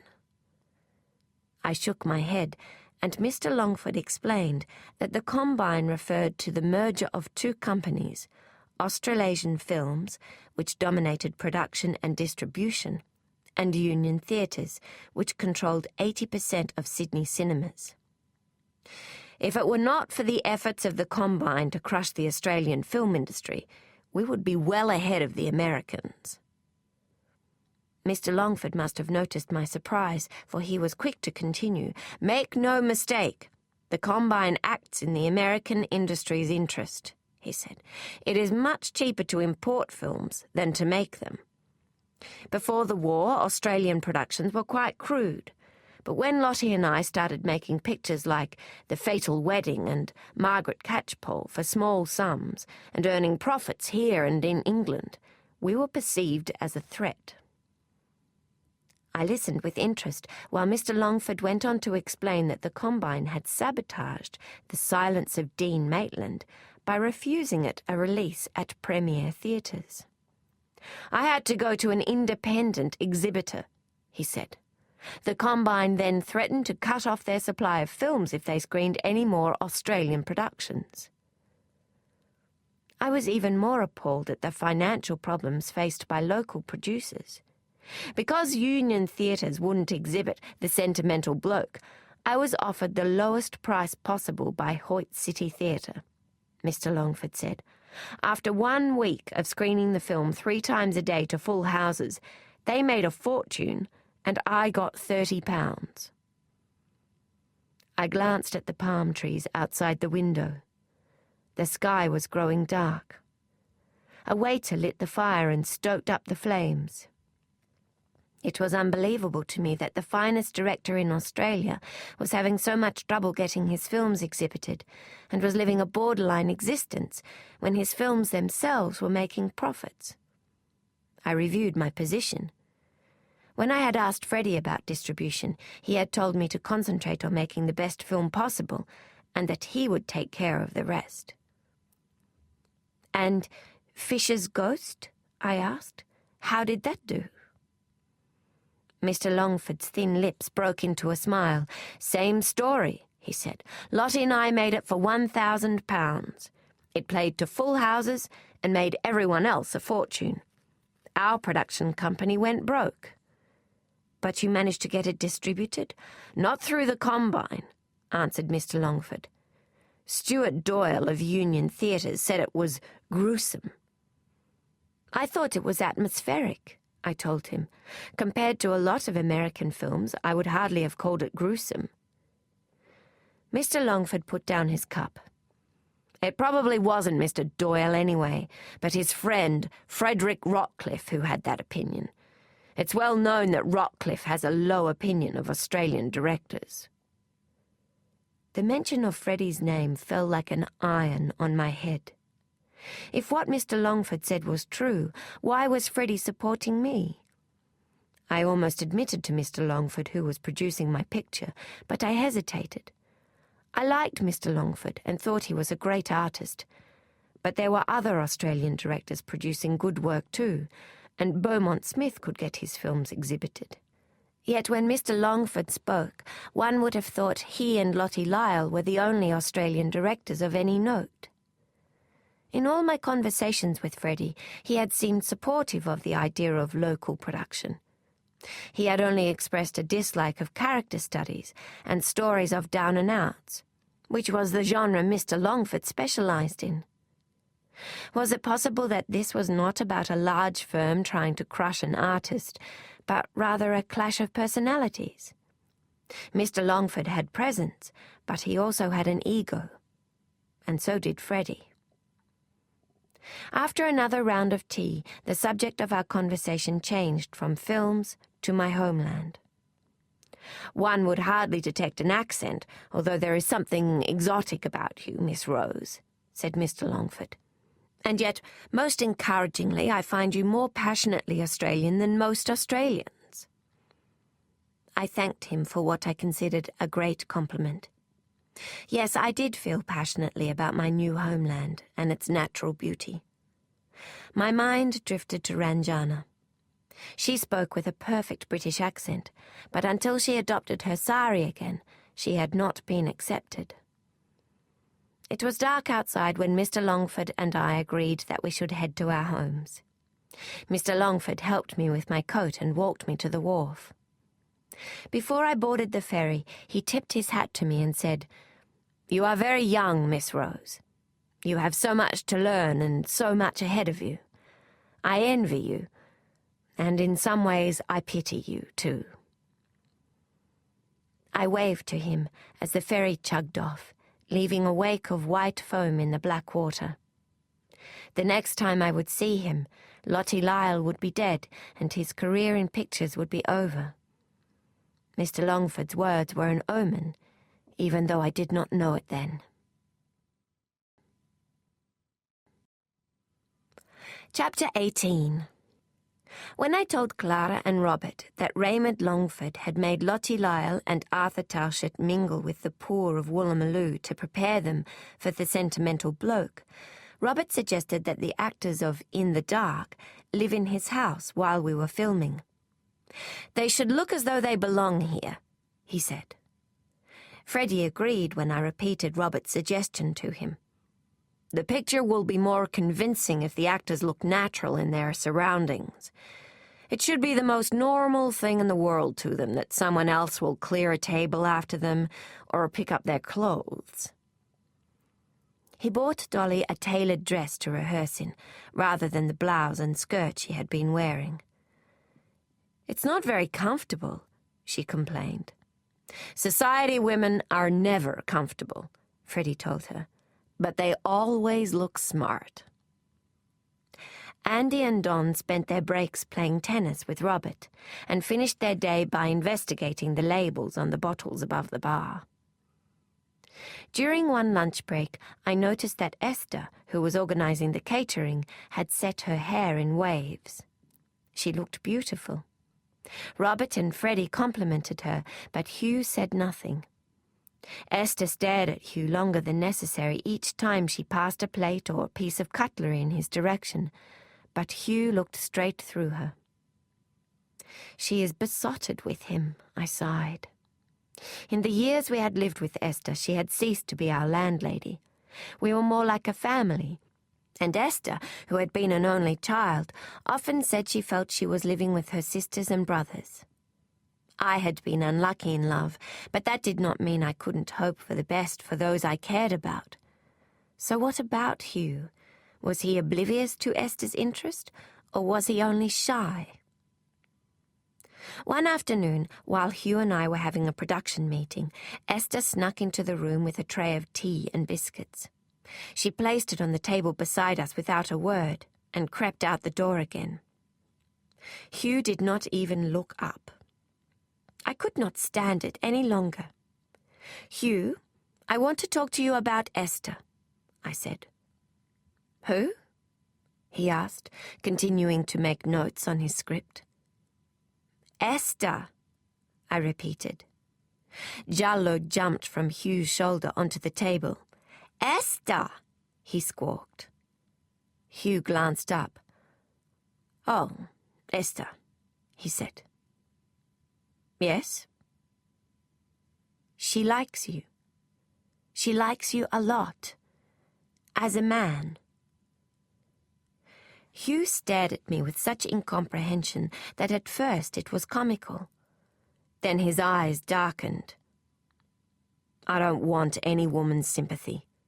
I know she lost her fiancé in the war and he was a hero and all that. Well, I'm not him." "I don't think she thinks you are," I said. "You remind her of him, but of course she knows you are someone different." Hugh turned back to his script and did not answer. "Don't you even think she's nice, Hugh?" "I don't think anything at all," he said, slamming the script on the table. Hugh had a gruff manner at the best of times, but I had never seen him lose his temper. It took me a few seconds to recover. "What are you angry about?" I asked him. "I'm only trying to help. Do you want to be alone all your life?" Hugh turned his back to me and muttered, "Yes, well, I don't say anything about you and Freddie." "What did you say?" I asked, not sure if I had heard correctly. Was Hugh jealous that Freddie had become so involved in the picture? "I'm here to make a picture with you," Hugh replied, "not to have my life interfered with. Can we get back to work?" I felt my face redden.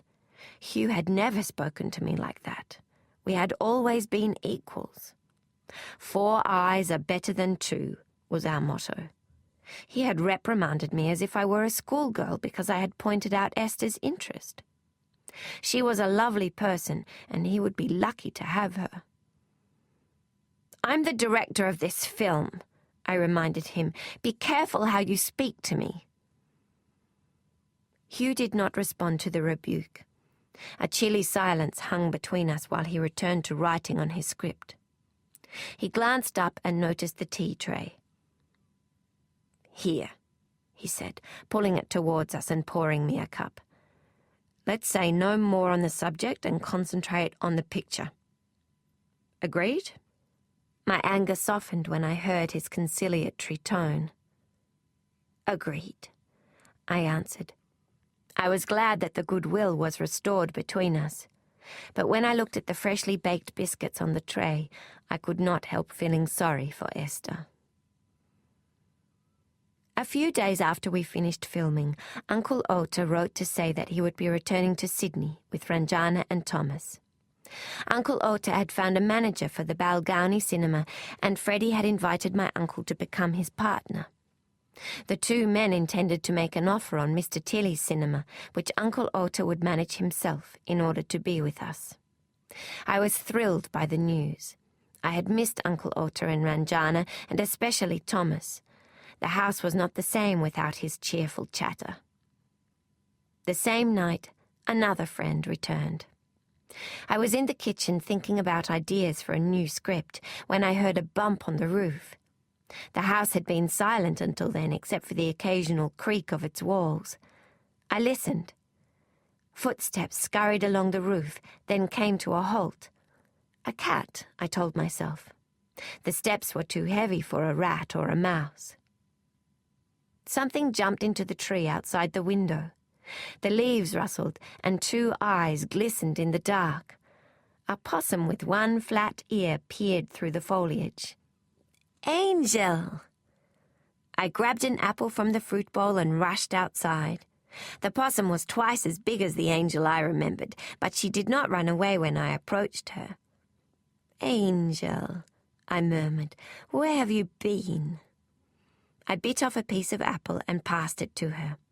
She clasped it in her paws and chewed it noisily. Something moved in her belly. A crimson nose and whiskers appeared and sniffed the air. Then a tiny head with pointed ears and bright eyes emerged from the pouch. "You've got a joey!" I cried. I sat on the back steps and watched Angel and her baby.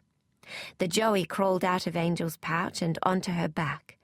It nibbled the soft tips of leaves, while Angel crunched on the mature ones.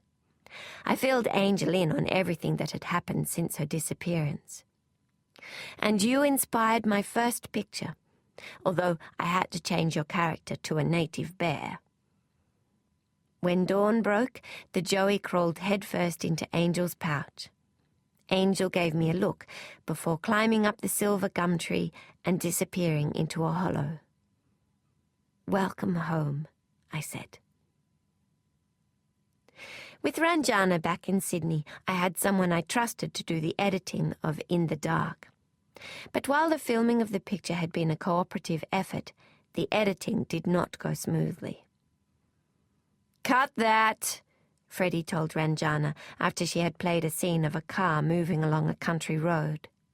It was a beautifully composed sequence with the interplay of light and shade. "No," said Hugh, "you have to leave that. It builds up atmosphere." "It builds up nothing," said Freddie. "Cut it." "It is visually stunning," I said in Hugh's defense. "It's boring," said Freddie. "It slows the story down." We all liked working with each other, but never held back our opinions. Hugh and I were digging in our heels. Ranjana adjusted her tartan sari and rolled her eyes. "Look," she said, "I will play the previous scene, then I want you to cover your eyes and open them again when I tell you. That way you'll see what the picture looks like without the car." We did as she suggested and saw that Freddie was right. Hugh and I were thinking artistically, but the way Freddie wanted the picture edited made it jump from the screen. I realized I had to see the difference between what had seemed like a brilliant idea at the time and what worked. I nodded to Freddie and he smiled at me. It amused me to think that I had once found him annoying. He was dressing more elegantly these days, and after Clara had told him that I thought his garden was sterile, he had employed a new gardener, Rex, to make it leafier. The day we finished the last intertitle, I arrived home in the afternoon to find Uncle Ota sitting in the parlour by himself. The sight of his wet cheeks stopped me in my tracks. I had never seen my uncle cry before. "What is it?" I asked, my stomach clenching with fear that something had happened to Clara, Esther, or Thomas. Ranjana, I knew, was safe. I had just left her at the cinema. Then my eye fell to the letter in Uncle Ota's hand. I recognized Dr. Holub's handwriting. "Aunt Josephine," I asked. "Has something happened to Aunt Josephine?" Uncle Ota tried to say something, but he could not. I took the letter from him, and my gaze settled on the words. "It all happened within a matter of days. I assure you that your dear sister did not suffer long. We buried her with a picture of you and one of your nieces with their mother and father. Fripp is an old fellow now, but he is well taken care of by my wife. Although he misses his mistress, he has my 4 daughters to dote on him, so he does quite well in his new home. My eyes blurred. I could read no more. Uncle Ota looked at me. Influenza. There is a bout of it sweeping Europe again. I threw my arms around Uncle Ota and wept. Memories of Aunt Josephine and Fripp visiting us in Prague flooded back to me. Milos had not murdered Aunt Josephine as I had once feared he might, but he had robbed us of time with her. I remembered her letter from Marianske Lajne. She had sounded unwell then. Undoubtedly dealing with Milos had weakened her health and left her susceptible. I thought I would see her again, Uncle Ota told me, taking my hands in his trembling ones. She wasn't old. There was still time. I thought when Clara was 21 I would pay her a visit. A cloud fell over our household after the news of Aunt Josephine's death. Clara and Uncle Ota retreated into quiet moods, but somehow I could not. Aunt Josephine had encouraged me to be an independent woman, and I was sure the best way to honor her was to continue to work on my career. I imagined if she had known that I was soon to be one of only a handful of female directors, she would have been proud. I could not stop now, no matter how sad and lifeless I felt. Aunt Josephine had left her house to Uncle Ota to be managed for him by Dr. Holub. She had also left Clara and me £5,000 each, kept in safekeeping with Dr. Holub until we returned to Prague. £5,000 was the budget for In the Dark. It seemed almost symbolic. In the Dark was bought by Union Theatres for distribution. Freddie gave me the news when he turned up one evening in his new Bugatti sports car. He had invited me to the Wentworth Hotel to celebrate something special, although I suspected he was trying to cheer me up. "That's wonderful news, Freddie," I said when he opened the car door for me. "Wonderful news?" Freddie mimicked with a smirk. "You are hard to please." "Here," he said, reaching into his pocket. "Look at what Stuart Doyle had to say about you." He took out a sheet of paper and unfolded it. It was an article from Everyone's reporting an address Mr. Doyle had made to prove Australasians' films' support for local pictures. Miss Rose's film is exactly what distributors and exhibitors want. The kind of film that is capable of finding favour in all parts of the world. She has created a story that shows Australia in its glory without lapsing into clichés about bush life.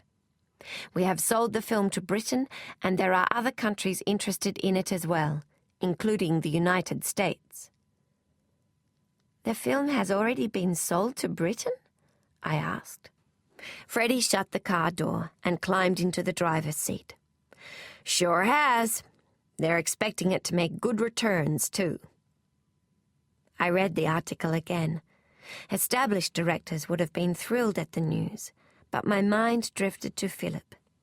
I felt oddly disappointed, as if my life were a surrogate dream, and what I most wanted was out of reach, and always would be. I often hoped that Robert might say something about Philip and Beatrice's life in London, but he was silent on the subject. Clara wanted to ask him, but I begged her not to. I knew it would be intruding on her blossoming relationship. At the Wentworth Hotel ballroom, the maitre d' led us to a table next to the dance floor. I had not been to a fine restaurant in years, and my eyes drank in the beaded gowns and diamonds that sparkled on the women around us. A waiter appeared at our table to take our order. I chose the vegetable stew, the only non-meat dish on the main menu, apart from the bread. I was surprised that Freddie ordered it too, when he could have chosen the roast lamb or beef Wellington. When the waiter left, Freddie turned to me. "Dolly Blackwood will be the next big star." "I know," I said. "I want to use her for my next film."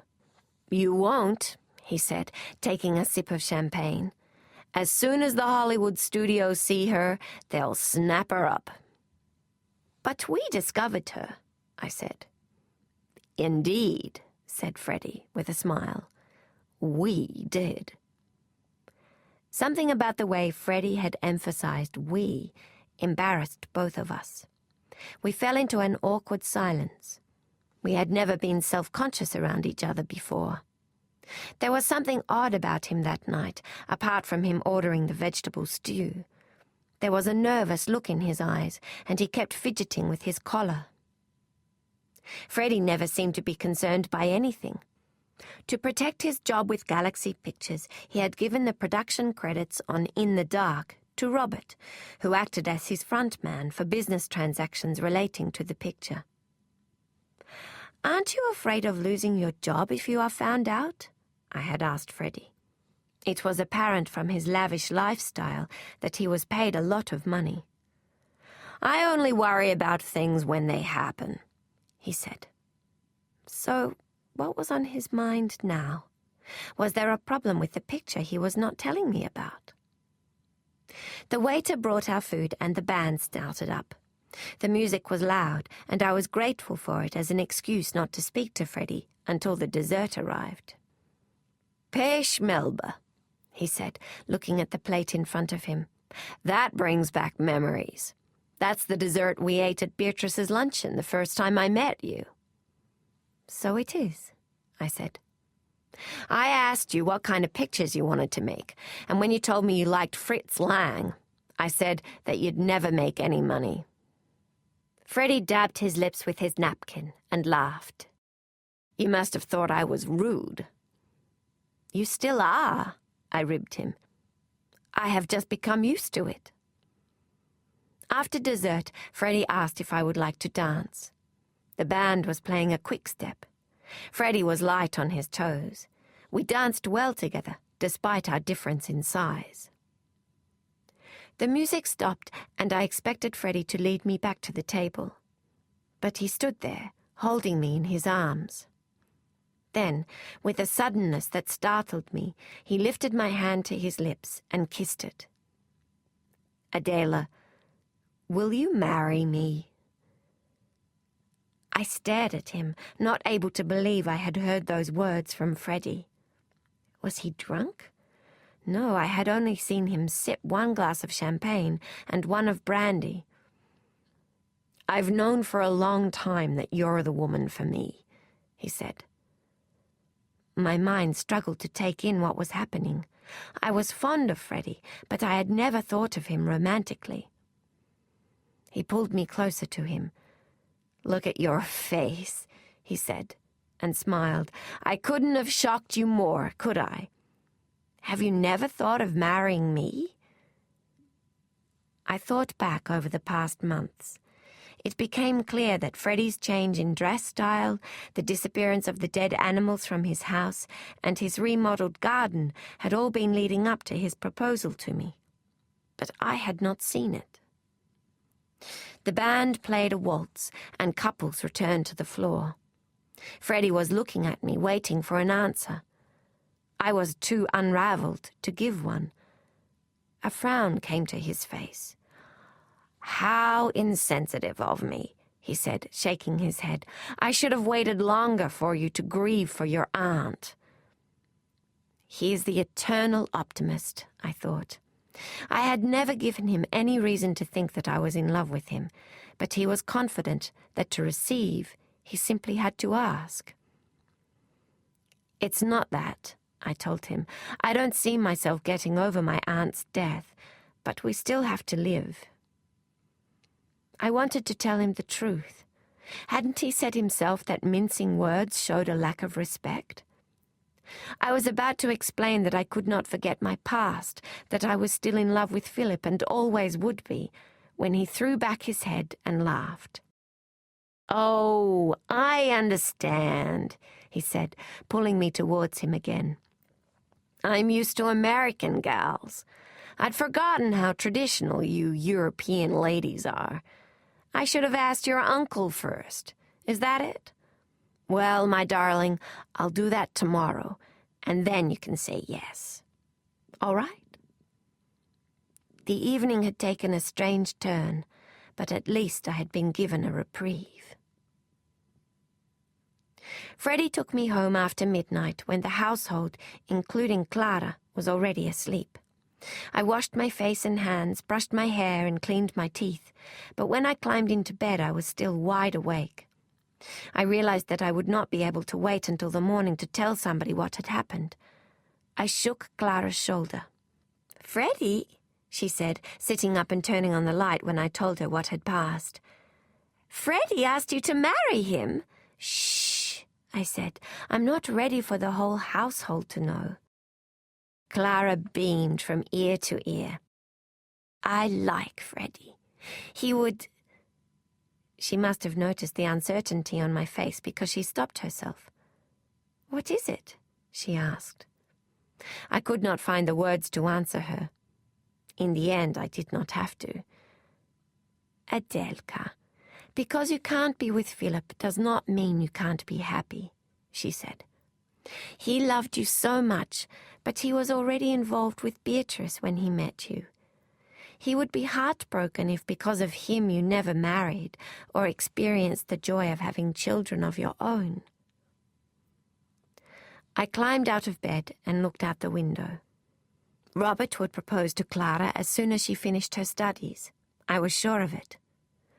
I would be alone, like Esther and Hugh, longing for a past that could never be lived again. What Uncle Ota had said about Emily came back to me. I'm not going to give you any platitudes about time healing all wounds. I will never forget the woman I gave my youthful heart to and lost tragically, but I am deeply happy with Ranjana. Sometimes your true companion turns up in a surprising place. Was Freddie my true companion turning up in a surprising place?